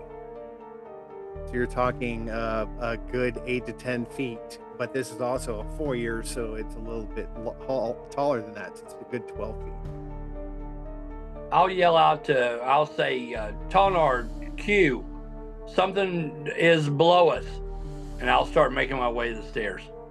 How tall is he? I mean, Q can't hear you. He's too busy, defecating. No way. I mean, I guess what I'm saying is, I did my business and washed my hands. Theo and Kat, Lomende, Aaron, there's someone below us, and I'll start going to the stairs. You I just have a jumped off I the have a telepathic link with my otherworldly steed. Are Did you he see me? That's outside with the Relpec. And you. My otherworldly steed was. Where did they go? This is the second floor, so you can't see them right now. Yeah, but I have a telepathic link with my I otherworldly understand, steed. but as far as the picture is concerned, you can't see them. Oh, okay. So did Frost see anything? No, nothing has come out of the house from his point of view. Okay, I'm gonna yell to Zechariah. Frost saw nothing come out of the door. Are Okay. you jumped doing- over the rail? Do you want a yeah, dex are you check doing- or an athletics check? For 12 feet to the Yes. floor below. Well, now in second edition, fall damage was 1d6, right, David? Yes. Right. So, Chris, I don't know what the fall damage. I'm assuming fall damage is 1d6 still in fifth edition. But Aaron just runs and jumps. normally lands. normally 10 feet, falling 10 feet, 1d6. Okay, it is still 1d6. Okay. Maximum of 20d6, depending on how he's. Well, every story, every 10 feet, a So d6, right? So, for all intents and purposes, this is 10 feet, so he needs to roll 1d6 bludgeoning damage. Yes. And maybe the athletics check. Or a dexterity circumvents that. check. I don't know. I don't know what your ruling is, but I was going to ask that myself. I was thinking about just sailing over the. I did. So, this is what we're going to do. He needs to roll a dexterity check. 17. 17. So Nice. you don't take any damage dropping down, but your little padded feet, shoeless padded feet, hit that floor. And when you hit that floor, you can see footprints in the floor or in the dust going from the front left-hand room towards the kitchen. Well, I give chase. Okay. So, theater of the mind, when you run into the kitchen, you see the footprints in the, what's it called? In the dust, go towards the that side cabinet, and there's nothing else. Well, I follow and grab the cabinet and, pull it open, look in it. Okay. When you do, man, always the dramatic stuff I can't do because I'm trying to Dun, dun, the dun. wrong thing. When you do, you disappear from the kitchen and you reappear in the bedroom next to Kingfisher's bag. And Kingfisher is not there, but he's got a little ribbon tied around the handle, indicating that he is inside the bag. Okay. But there's there's nothing else around. No.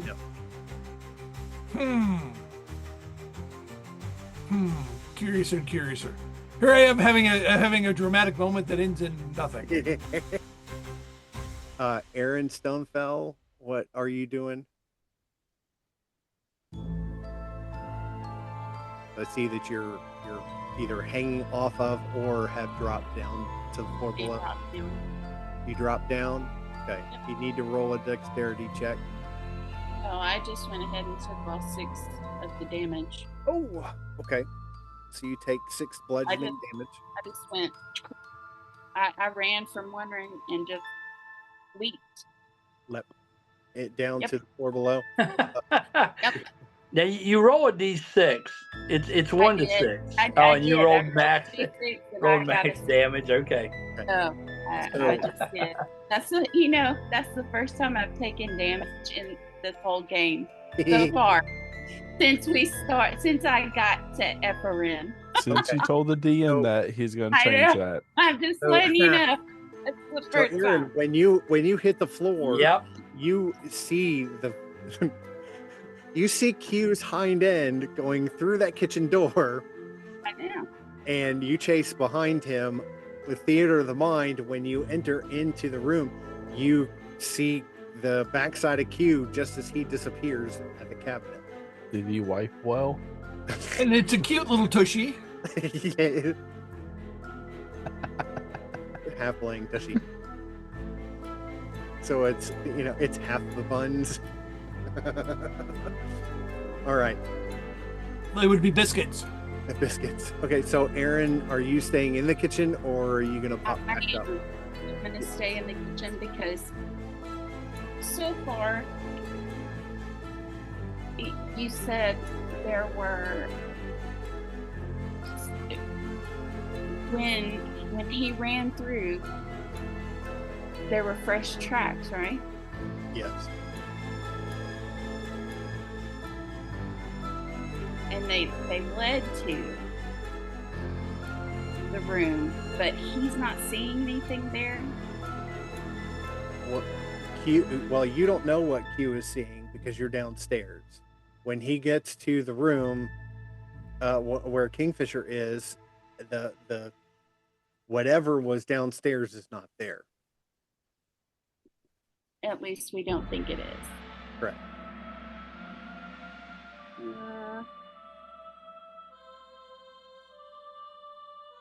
I don't like it.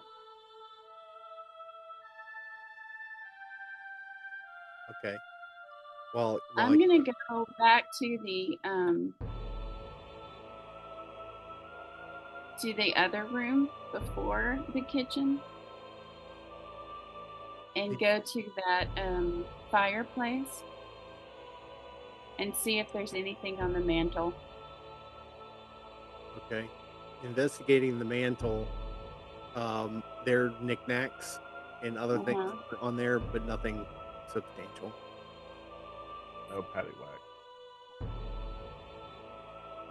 And when I go to the room straight across from there that had the tiger rug, that there's nothing in that room other than the organ Correct. that is of any interest. Correct. Then I guess my only option is to follow him back through the cupboard. Go upstairs. Yeah, you could go back up the stairs instead if you chose to. That's boring. Says the person that lived in the room, 3 rooms. All right. Okay. So Q, all of a sudden, Aaron Stonefeld is standing next to you. So Lominde and Talnar, what are y'all doing? I'm yelling out, bug drink, bug drink, bug drink. Okay. Can't say the other name, it's copyrighted. Okay. I want to see if someone just magically appears. Famous movie from the 80s. And a play. Musical, you mean? With a black and white suit. Yeah. He's seen The Aaron, you're Exorcist in the about room. 167 times, and it keeps getting funnier every single time he sees it. Aaron, you're in the room. What? No, she just walked out of the room. The door. I'm allowed to walk. Can I try to open the door in front of me? You might not want well, to. Actually, the door. Yeah, you can. Oh, you can open up the door. Yeah. It opens easy. If I can get my reveal to do it. Come on. So. Going through walls and stuff. You enter into a bathroom. It actually smells a little bit like it's been recently used. It has been recently used. You actually see little feet in the dust on the floor. Just kind of. I walk back out of the bathroom. Just turn on my heel and go, no.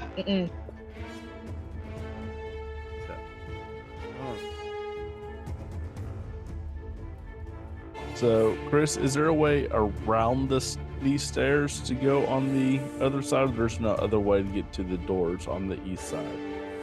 Yeah, you just walk right. Okay, because I was going to buy the Theater of the picture. mind. I was just asking. I was going to buy the picture. So there is a door, and then Zechariah is standing. But he's at the.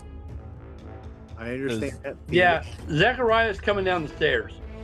You're going. Instead of jumping over the edge, I'm walking down the stairs. Okay. Zechariah's walking down the stairs.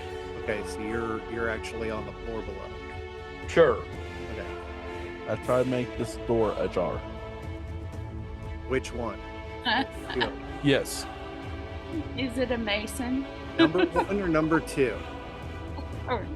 Since our little friend took a number 2, I'm gonna go one. number 1. Stop. Which one? 1.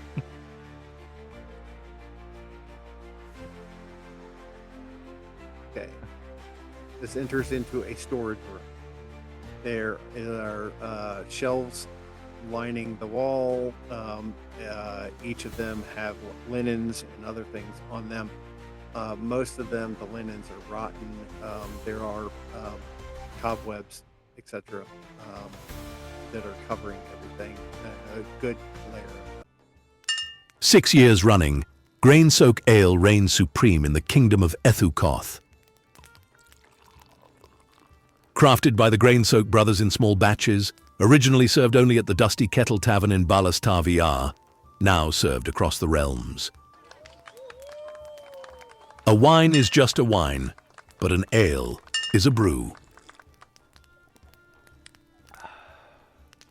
Grain Soak Ale, now served across Ethukoth and Astarag. Not sold in a Falmouth. Drink responsibly, not suitable for halflings, gnomes, or fairies.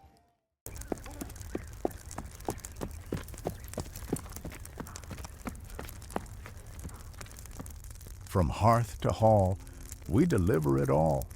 Whether you're nestled in a mossy cottage or posted at a windswept keep, the Swift Stag Courier Guild rides swift and sure across the Iron Realm, bringing the realm's finest goods straight to your door.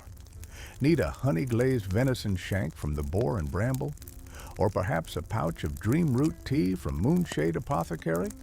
Our fleet-footed couriers, some say part satyr, run, ride, and even broom their way through forest and fog to reach you.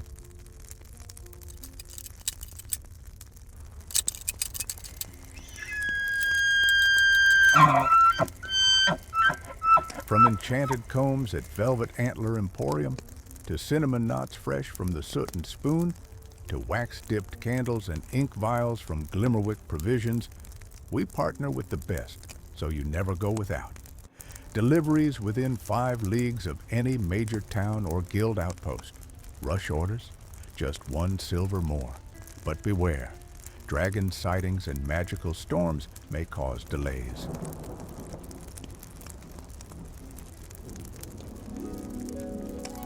Look for the Silver Stag mid-leap, antlers trailing wind, satchel stamped with seal. That's Swift Stag, because when the realm needs a runner, we don't walk, we leap. Swift Stag Courier Guild. From hearth to hall, we deliver it all.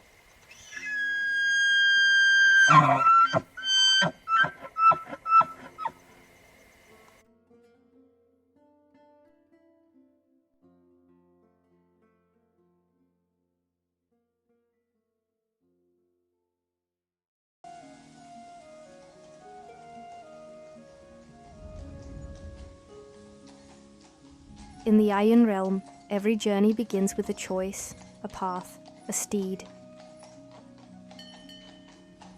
From mossy glades to gilded towers, Realm Rider Transit Guild carries you swiftly, safely, splendidly. Choose your pace, a donkey for the rugged trail, a carriage for comfort and charm, a skyborne dirigible for those who dream above the clouds. Founded by Sir Garrick of the Seven Saddles, Realm Rider blends magic and muscle, offering enchanted root stones, bonded beastmasters, and bardic entertainment for the discerning traveler. Book your passage at any Realm Rider waystone, found in taverns, guild halls, and market squares. Your route sigil will glow when your steed arrives. Realm Rider Transit Guild. From cobblestone to cloud, your journey, your steed. Okay, I go to number 2.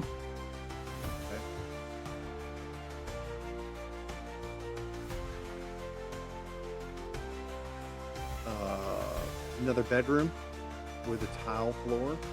What the hell is on the floor? Some sort of animal hide is on the floor.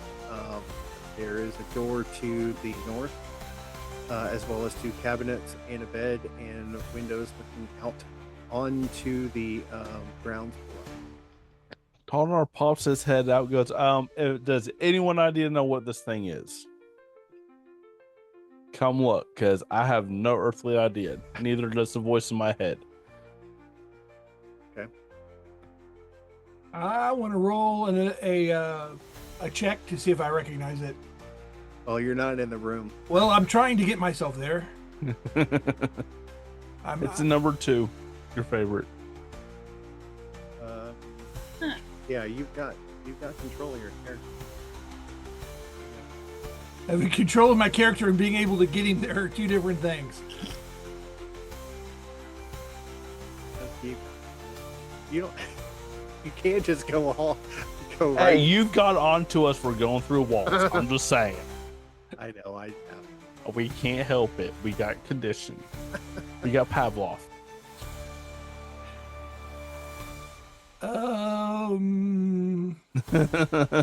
What do you think, nature? You know, you can certainly try that. Well, you tell us. We roll. 15. 15. 15. It is a very large creature that you have never ever seen before.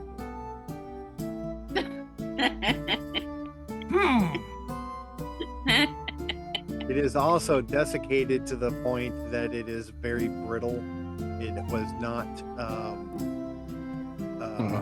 tanned very well, and it is in the last stages of decay before it just turns to dust. Well, he just walked through the middle of it. Yeah. Well, wait. Did you just say that you walked through it?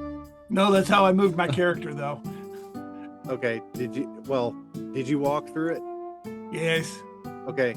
You disappear as soon as you walk through it.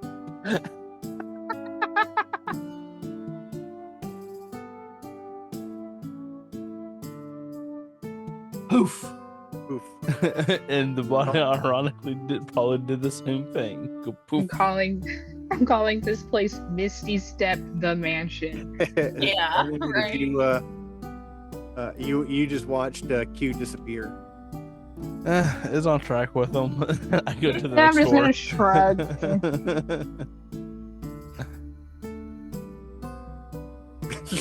That's great.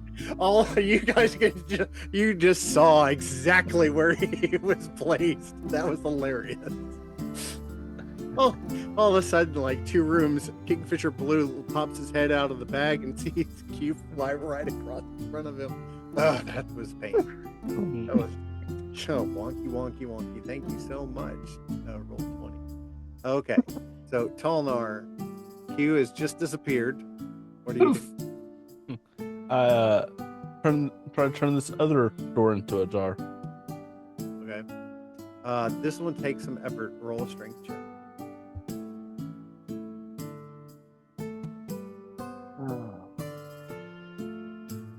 That's an 8 because you know my weakness is strength. This is what we get for everyone making their strength stat the dump.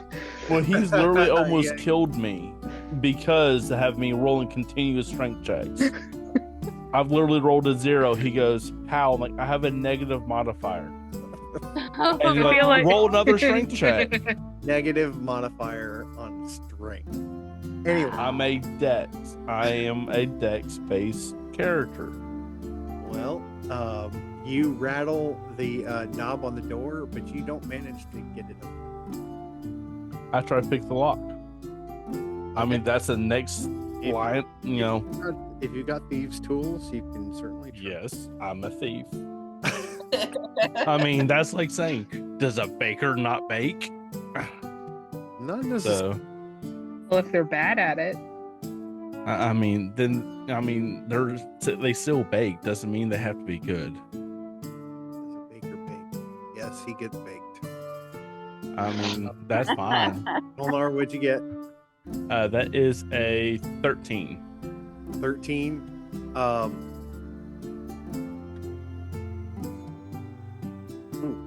Okay, so you manage to get the door open. You end up bending one of your key, your thieves' tools as you do so, but you are able to get the door open.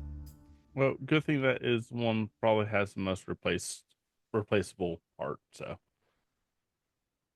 okay. Yeah, so I look over at Lomende. I'm like, got an extra? Got a non-magical one. Ooh. Okay. And got an extra? All right. So, opening up the door, you see a bed with 2 cabinets, 2 end tables. You see a hide laying on the floor. Is Q in here? No, as well. I mean, you're looking into the room. Do you see him? Well, I mean, there's brown spots on the floor, so I mean. Oh, that's. Hey, we don't know if the toilet transmitted it or not. I mean, look how this house has been going. There is a small bureau off to the left-hand side, and of course, windows looking out over the grounds below. Walk in the room. Okay. Walking into the room, you notice that the floor is dust-free. The bed looks disheveled, as if it has been slept in, and the the edges of the rug on the floor, the hide on the floor, appear to have been moved, because there is obvious stain marks from where the room was cleaned, and almost like the wood floor was waxed, but they waxed it in such a way that the rug was stuck to the wax and has been pulled away. Okay, so I try to roll up the rug just to see if there's something underneath it. Okay. Rolling up the rug, you can see that there is a small black, not necessarily notepad, but like a very thin book that's laying underneath the rug. I'll pick up the thin notebook pad and start thumbing through it carefully. Okay. As you look through it, you can see that it is a receipt book, as well as there are notes written on it, prices, and you recognize some of the names of the people of the establishments in town, prices for things like fixing windows, rethatching roofs, that sort of thing. The last page has Reeves Manor written on the top of it, and a list of things that need to be done and the prices for them. And at the bottom of it, it says, we'll most likely stay here for a couple of days to get everything done. Don't know who my employer is, but, and then the but is scribbled, and the edge of the pencil or whatever was used to write scratches off of the page.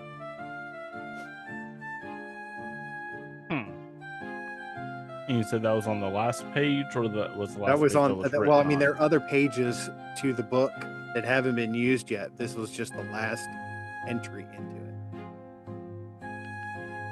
Curious. Pop it in my bag of holding, and I start looking through the drawers just to see if there's anything else of interest in this room. All the drawers are empty. Okay, in honor of Bronson, I jump on the bed. Okay. The bed becomes more disheveled and becomes what's the right word for it? You can see hay flying out. The pillow falls off the bed, blanket falls off the bed, and just becomes a disheveled mess. So no needle, got it. No changing you to another room.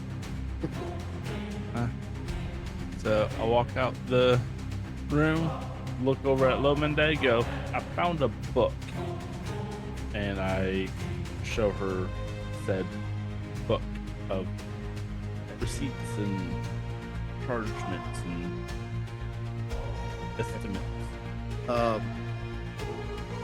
Kat, are you still kind of staying out of the way of everybody, watching and observing? Yeah, pretty much. Okay. Zechariah, what are you doing? Well, I made it down to the bottom level, and I'm sticking with Lomende and Tonar. Okay. So Oh wait, because they're through. You said we We're were on doing the some second theater floor. of the mind stuff. Well, when you went downstairs, you got down there after Aaron had already gone through and disappeared, as well as Q, and it doesn't appear that there's anybody else downstairs. Or anything else downstairs. It's very quiet. There's not a door where Lomende and Tonar have went to. Yeah, they just went into another room, which is On the second floor. On the second floor. You're on the second floor. No, he's on the first. Oh, I went down to the first floor trying to follow the figure that I saw. Yes, and that's what I said was that when Aaron got downstairs, as well as Q, they had already disappeared by the time you got down the stairs, and there is nobody down there. Aaron and Q in the kitchen have disappeared. You can hear people upstairs, but there is nothing going on down here on the first floor. Talnar and Lomende are on the second floor in this room with the decaying hide. They've gone into another room on the second floor and come back out. Okay. Well, I'll come back up there. I mean, I'm looking for anybody that's, any noise that I hear, or I'll track down Lomende and Tolnar. Okay. Lomende and Tolnar are in that room. Zechariah walks in as you guys are talking and discussing the book. Zechariah, as you make your way into that room, you pass by Theo and Kat, who are observing and watching everybody. Aaron, what are you doing? Oh.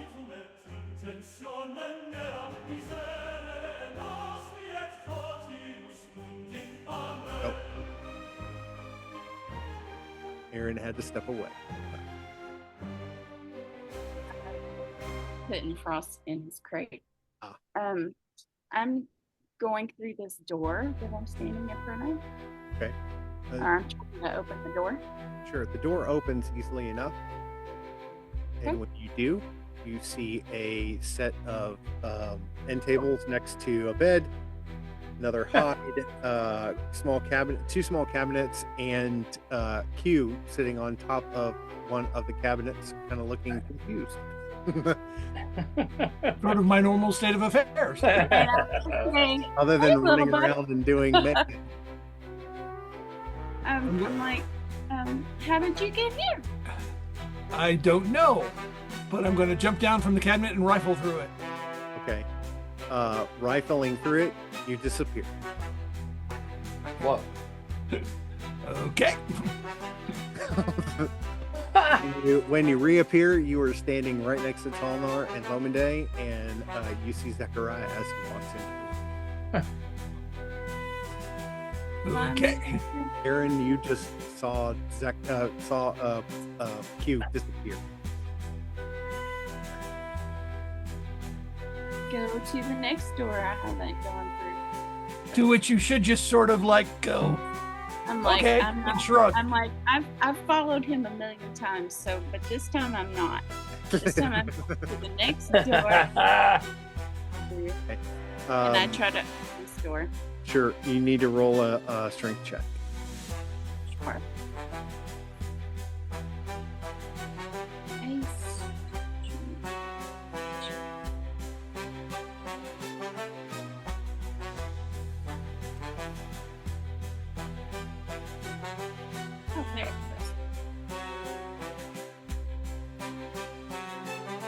That's weird.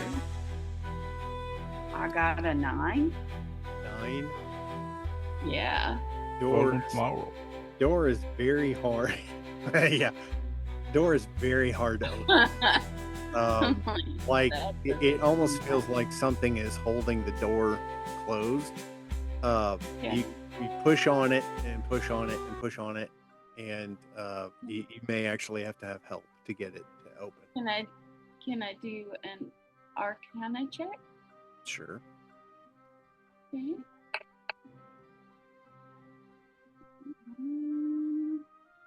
12. 12. The door is not magically sealed by any means. It is just for whatever reason. The hinges are rusted. Okay. Can I do another strength check? You can certainly do that, or you can ask for help, whichever you prefer. We'll see. 11. 11, not much better. It still takes a lot of effort. I'm gonna be like, You're good at open. You can get it open a crack, and you can see into the room a little bit, but you can't get it in. Zachariah, can you help me? I just yelled that out. Yeah. Yeah. Yeah, he makes his way over. Door open. Okay. So I get my war pick out, and I'm kind of wedge it in there. Wedge it in there. I'm like, let's get this door open. Might also ask the cat to go in first. So what do you want? What type of check you want? It needs to be a strength check. Just straight up strength roll. Yeah. For both of us or just one of us? Just for him right now. 15. 15. Yeah, you can get this door open. It is enough for a small person to get through, but you can't. The with your armor and everything, you can't get through this door on your own. You would need to have somebody smaller get through. Q! I yell out. Okay, here I come. And Q disappeared. You're not going to dangle me off a ledge, are you? It's not Not the right first now. time that's happened. Not right now. No, just go through this door. Right. Do what you do. Be curious and reckless. I'm going to look first. Is there light? That's not what you normally do. That's different. Yeah. Why are you being cautious now? Yeah. There's a difference between when I do things and when you ask me to do things. Oppositional defiance. If you don't want what's in there, that's fine. We'll keep it for ourselves. Can I see more than the 5 feet you're showing me?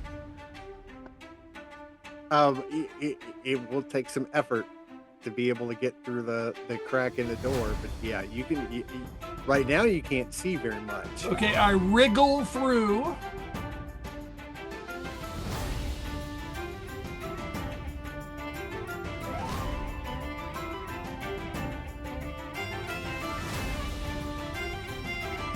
I'm noticing a decorating trend with dead animals. Right, yeah, don't walk over this pelt, right. And I ain't touching the dresser either. Right, or the bed, right, yeah. Yeah, there is a bed with end tables. There is a cabinet. Yeah, we're seeing a theme. Yeah, and another dead animal on the floor. Can I look under the bed without touching anything other than the floor? You could certainly try and look. Then get teleported somewhere else. Into the bathroom. Tell everyone my secrets, Tolnar. Come on. I mean, it's kind of a theme that's been going on right now. I'm going to use Misty Step and go on in the room with him. Okay, describe Misty Step again. Just a second, let me pull it up for you.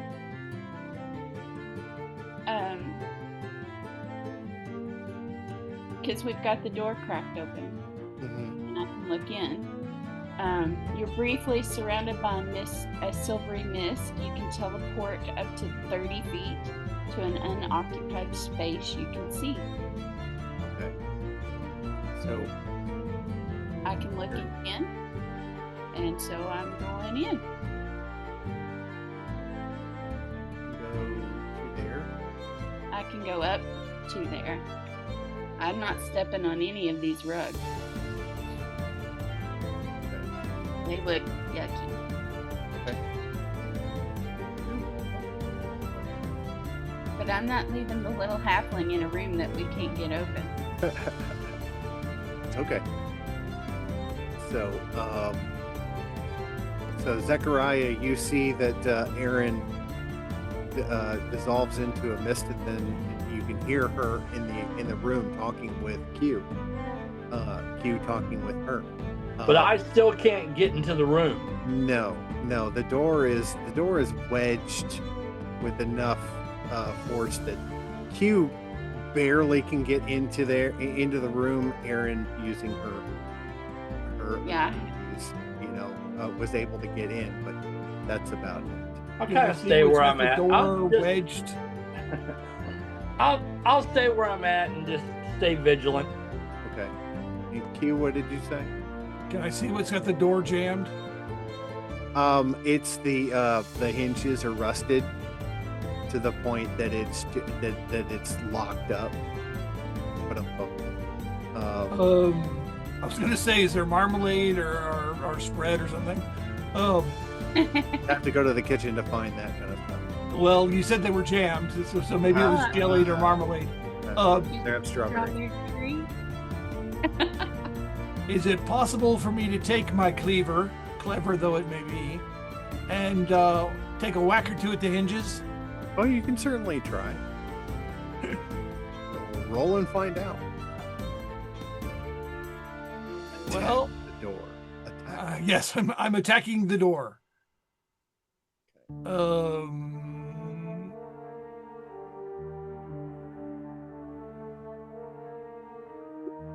18. Oh, 18. You like splinter the lower one. The top one, you're gonna have to have somebody help you. Well, with to get to with it now pivoting on one hinge. Yeah, if I pull low and Zach pulls high from the outside, we should unscrew it off the hinge. Yep. It takes, or at least lift it up enough for people to crawl in and out. It takes some effort, but you manage to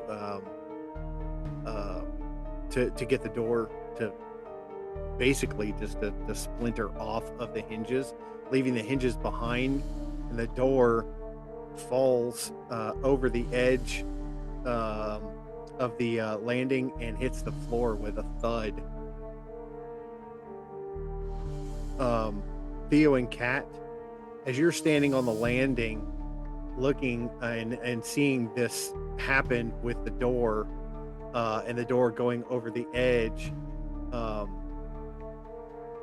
again, you, or not for the last time,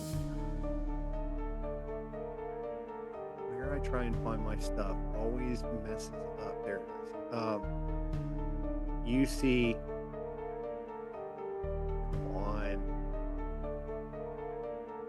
you see somebody downstairs on the landing. Just as the door hits the floor, the individual runs across the foyer and disappears through the kitchen.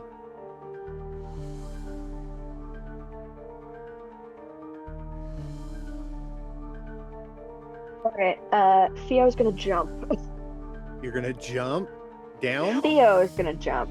Kat's gonna stay upstairs. Okay. So the CAT is going to jump downstairs? Yes. Okay. Lands on all 4 feet and makes and I theater of the mind, I'm supposing that she is going after the individual. Yes. Okay. Going through the kitchen door into the kitchen. The cat does not see anybody there. There are fresh footprints in the dust on the floor. They are leading to the cabinet in the corner, but there is nobody in the room. I want to go to the cabinet in the corner. Okay. When you do, you appear on the second floor next to Kingfisher's bag.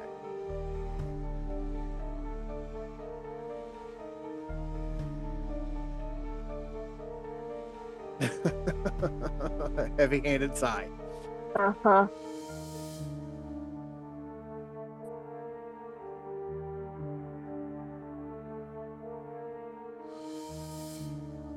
Well, what the heck? So, Lominde and Talnar, what are you doing? Apparently, I'm smelling some fishy of stuff that's a color of red every so often. A red herring, you know.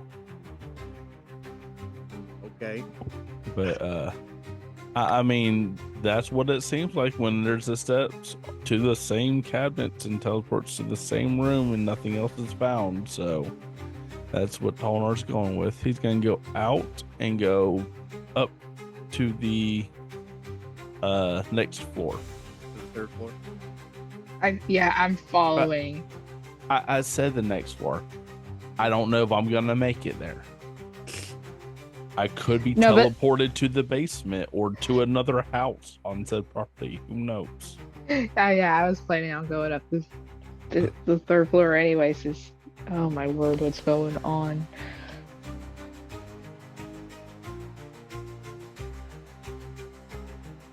Theo and Kat, are you going up the stairs too? There's only one of them there. I'm assuming that the cat comes back out. Yeah. They don't do things separately. This is just a one-time thing. Lominde, are you? Yeah. I mean, one of them had a tongue, the other one did not, apparently. So yes, there are some things that they're done separate. Q, Aaron, Stonefell, and Zechariah, are you going up the stairs too?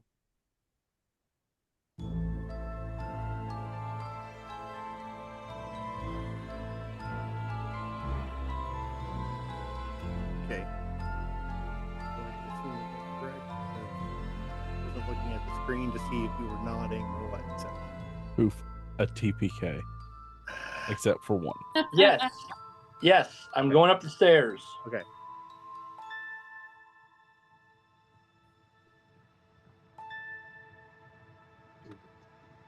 We're blinded. With science. Oh, great. Well, not by the light, because, you know, it's dark. No, I saw them light. So, above your head, you can see the rafters at the top of the central spire of the house. Below you is 2 floors down to the floor below. There is a door to the left, door to the right, and door to the north.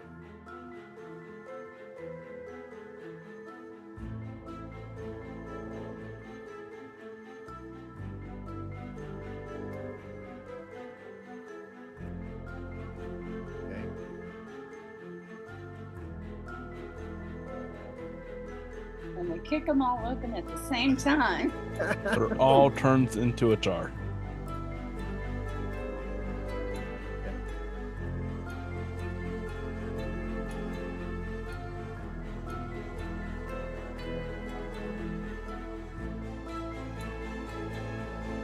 Maybe if we all open the doors at the same time, we can catch whoever keeps running away from us.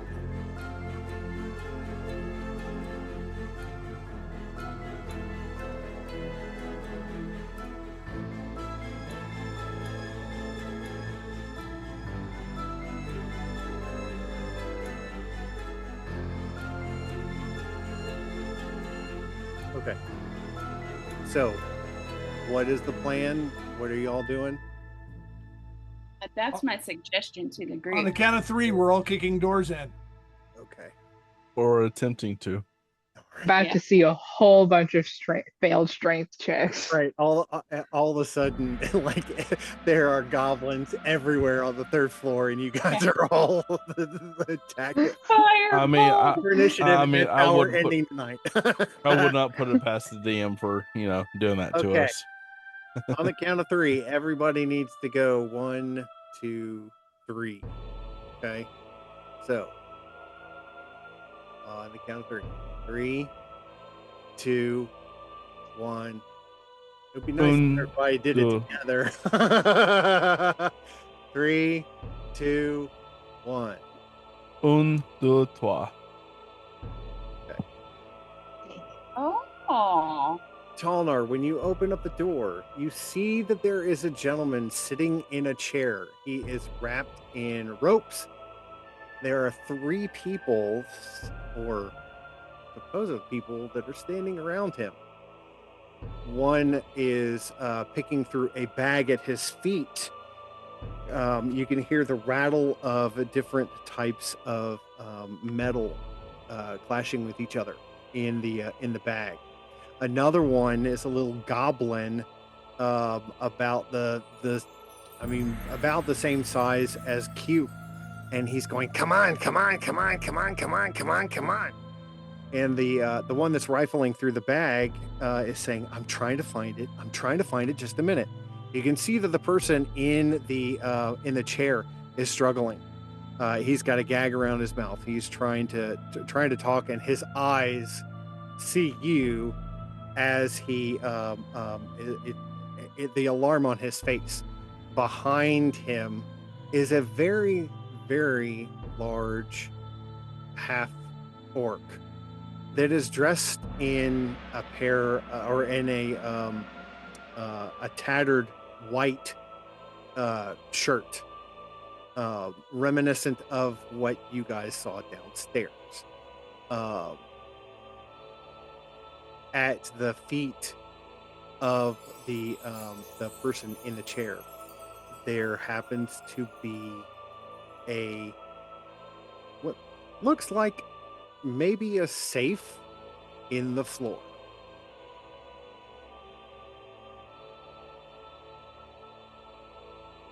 I reach into my side pocket of my bag,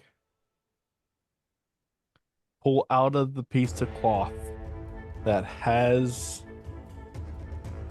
something wrapped in.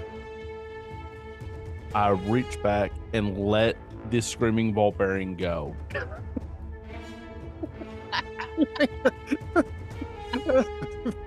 Ball bearing into the room. The single screaming ball bearing. Okay. So everybody else who's in the hallway kind of hears and sees Talnar at the same time. Reach into his bag and pull out a small piece of cloth. As he opens up the cloth, you hear this screaming. I mean, just screeching.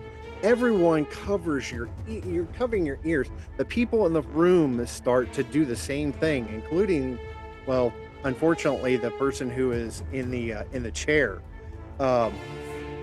He is completely panicked and can't do anything.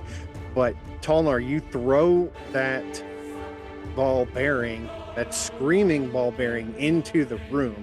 It lands at the captive's feet and continues screaming as the half orc bends over, covering his ears, going, "Aah!" The little gremlin goblin is covering his ears and going, "Ah, this hurts, this hurts, this hurts." And the woman who is going through the bag, she just falls over and and gets sick as that ball bearing continues to scream. Everyone else in the room needs to make a Constitution save. I'm planning on running in the room and start tying the three people that are not tied up. Okay, you are still affected by the ball bearing, even though you threw it in. I have a 16. Okay. What you got, Lominde?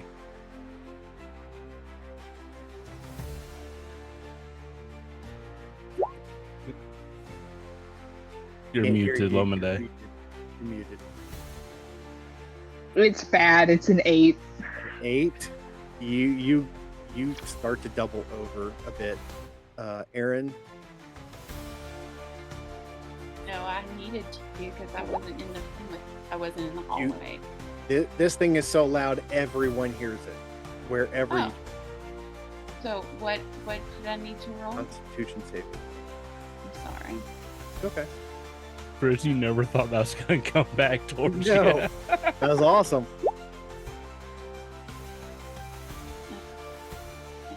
An 8. An 8. You double over from the sound. Let's see, Zechariah.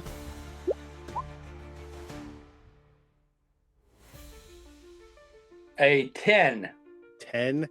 You're a little bit less worse than everybody else, but you still are it affects you.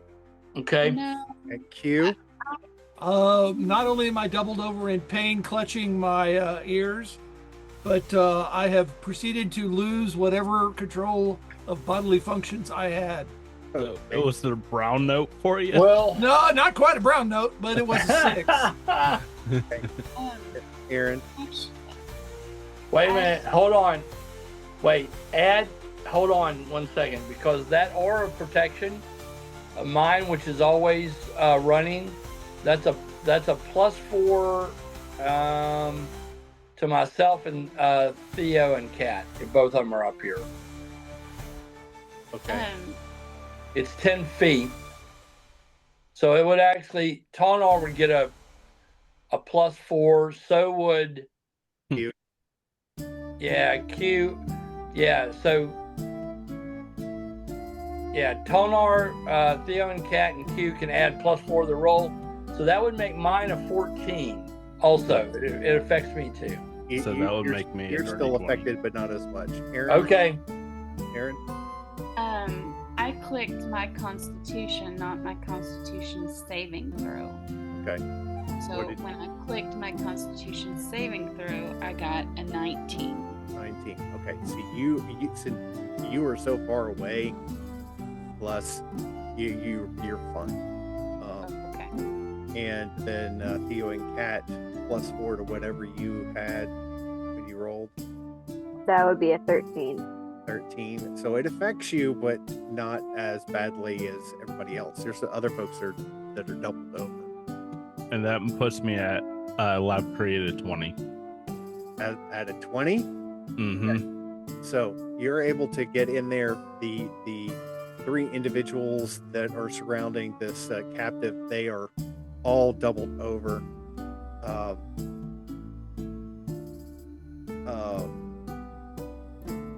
And Talnar, you said that you are going to wrap each of them up in rope. Mm-hmm. That is my plan, is to tie them up in rope. Okay.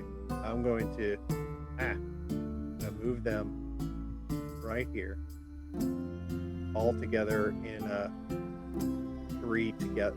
3 together. They are effectively tied up.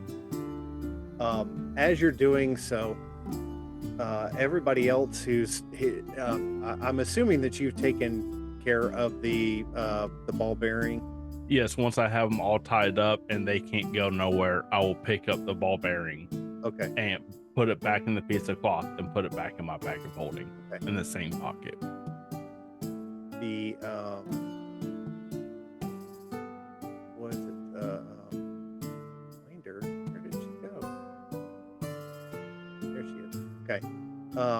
From downstairs below you, you hear the front door open and then close. And you start hearing footsteps on the stairs, and you hear a woman's voice followed by some muffled sounds behind it, as more than one set of footsteps start coming up the stairs.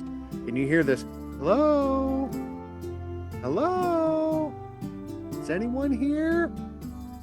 The voices start to get a little bit louder, and you hear, I don't know if they're still here. Are they? Is this? What do we do? What's going on? You hear a group of people coming up the staircase, and if I can not move the screen around so the audience can actually see this. You see Marnie, the baker, come up the landing, as well as followed by half-orc gentleman who is carrying an axe, and a gentleman with a hat on that is carrying what looks like a pitchfork. Who has the torch? Oh, missing the torch for the mob. And looks like several of the townspeople have followed Marnie into the house and up the stairs. And Marnie comes into view, and she looks at Zechariah, and she looks at Theo and Kat, says, We heard screaming. Is everyone okay? We heard screaming all the way down down into the village. We have the situation under control. I would suggest that you all leave for your safety.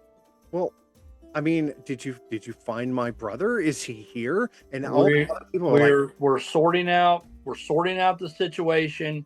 You can only give us. There's no reason for you to be here. We have this under control. Let us sort things out. Leave. Marnie looks at you and says, well, I'm paying you and the village is paying you, and I really want to know what's going on because I heard screaming. And she looks around the corner and she sees into the room the person who is sitting in the chair with the gag on and the ropes still tied around him, and he's like trying to get loose of it. And she says, it's my brother. You found my brother. My brother. And then she stops in her tracks and she sees the three individuals that are tied up.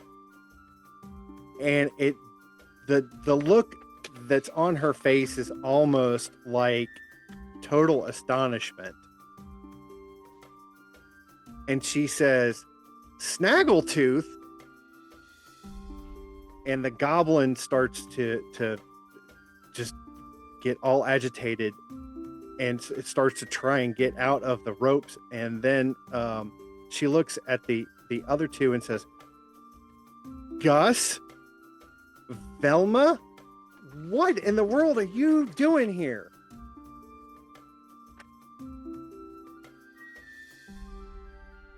Would have got away with it if it weren't for you pesky kids. That's right. And my dog. The dog was outside protecting the others. You get the gag off of the brother, and he's looking over at everyone and says, they are the ones who have been stealing all of the money out of the church treasury. They're also the ones who have been trying to find the Greaves treasure. And he looks down and sees the small vault that's right below his feet. I caught him in the act, and that's why I've been up here the whole time. The three individuals are still trying to struggle out of their bonds, and as Q said, we would have gotten away with it too if it had nice people. Now, if it wasn't for those pesky kids. Those pesky kids. Nice. So, Marnie says, please untie my brother and let's take these three down to the village, and we'll sort this out down there. Polnar cuts the rope with his dagger. Okay. And I cast command over the three of them. Okay. So, and I say, follow me. Okay. All three of them are tied together like in a clump, like in a 3-person clump. So, we'll do this. Get everybody together.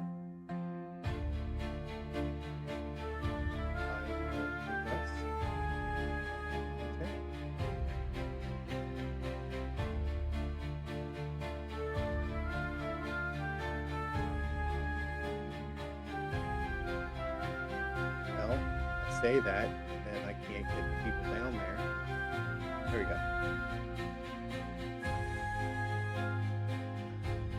Bear with me just 1 second. I'm trying to get everybody. Oh, we need to do that.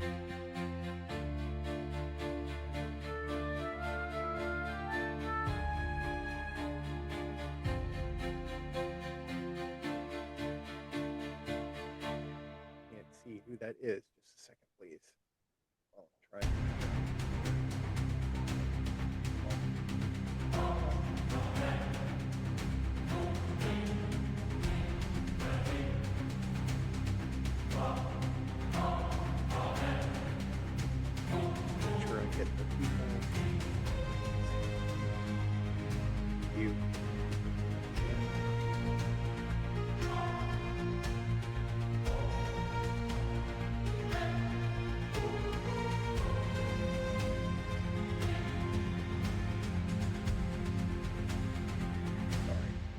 theater of the mind only goes so far when you're trying to get this map stuff done.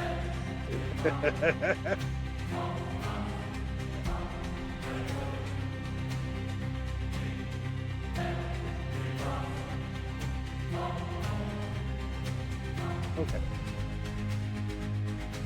Moving right along.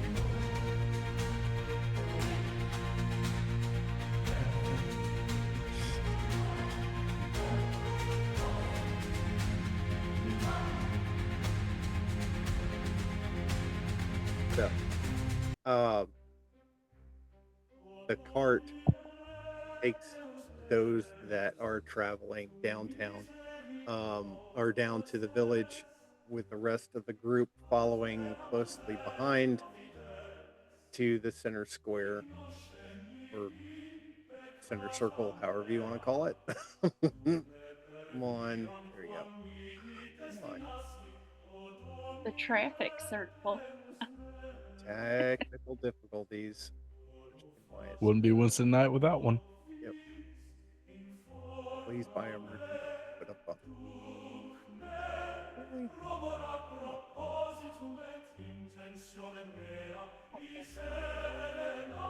Okay. Okay. So, the villagers are basically quite upset with these three individuals. They all want them to spend the rest of their natural born days in the city jail. But they are very appreciative of the group finding out that these three were the ones who've been haunting this house for so long, in the hopes of keeping people away, so that they could try and find the Greaves Manor fortune. And by having, music playing and ghostly hauntings and just keeping people away from the house, they were hoping that they would be able to find it and then make off with it. But they were also stealing from the city villagers too. So, what is her name? Sister. Oh, you tell us. I'm trying to find her. Should have listed that better on here.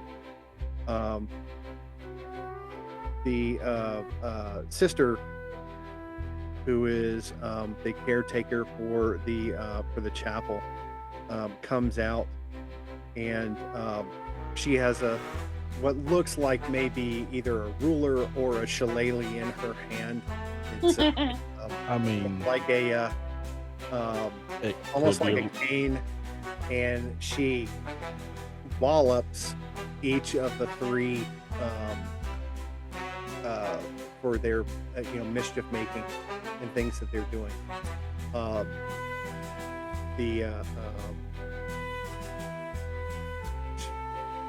For lack of a better word, she curses them in her own special way of delivering theology. And the rest of the villagers just they go off and grab different items and offer to allow y'all to spend some time here. That they have food for you, as well as other provisions. And they are very appreciative, again, of helping them sort this out. What church are they affiliated with? What deity do they serve? Oh, the bog, of course. The true bog of the Alpha Bog.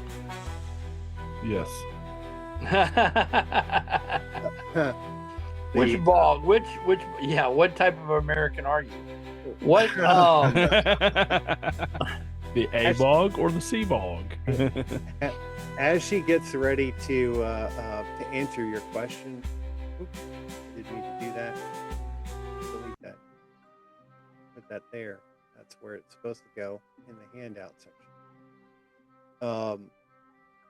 she starts to open her mouth, and as she does so, off in the distance, you hear the sound of a cart and a horse drawing near. And as it does so, it's coming through one of the lanes. Come on, this thing is so slow sometimes. There we go. Thank you. As it does so, you see a cart coming through the middle of town. And you can smell the distinct smell of some sort of herb coming from wafting up from the inside of the Get out of here. out of the carriage. And There's a you low bar in you there. hear the distinct voice of where we're ending it tonight. So, oh, this was classic. With that being said, thank you so much, everybody, for being here tonight. I'm sorry that Bradley didn't get to continue the entire journey with us, but oh yeah, very appreciative of everybody who was here tonight for our Halloween offering. We want everybody to tell everyone that you know about our group. You know, yeah, we can be silly sometimes. We have a lot of battles at other times. But we do have fun, and I really enjoyed creating this mess of a masterpiece. But please tell everyone that you know about us, and always be on the lookout for things that we have going on. We do want to announce that we're coming up on the holiday season, which we will take a break from what we're doing with the Iron Realm and the Whispers of the Garnet Moon, and we'll be doing a holiday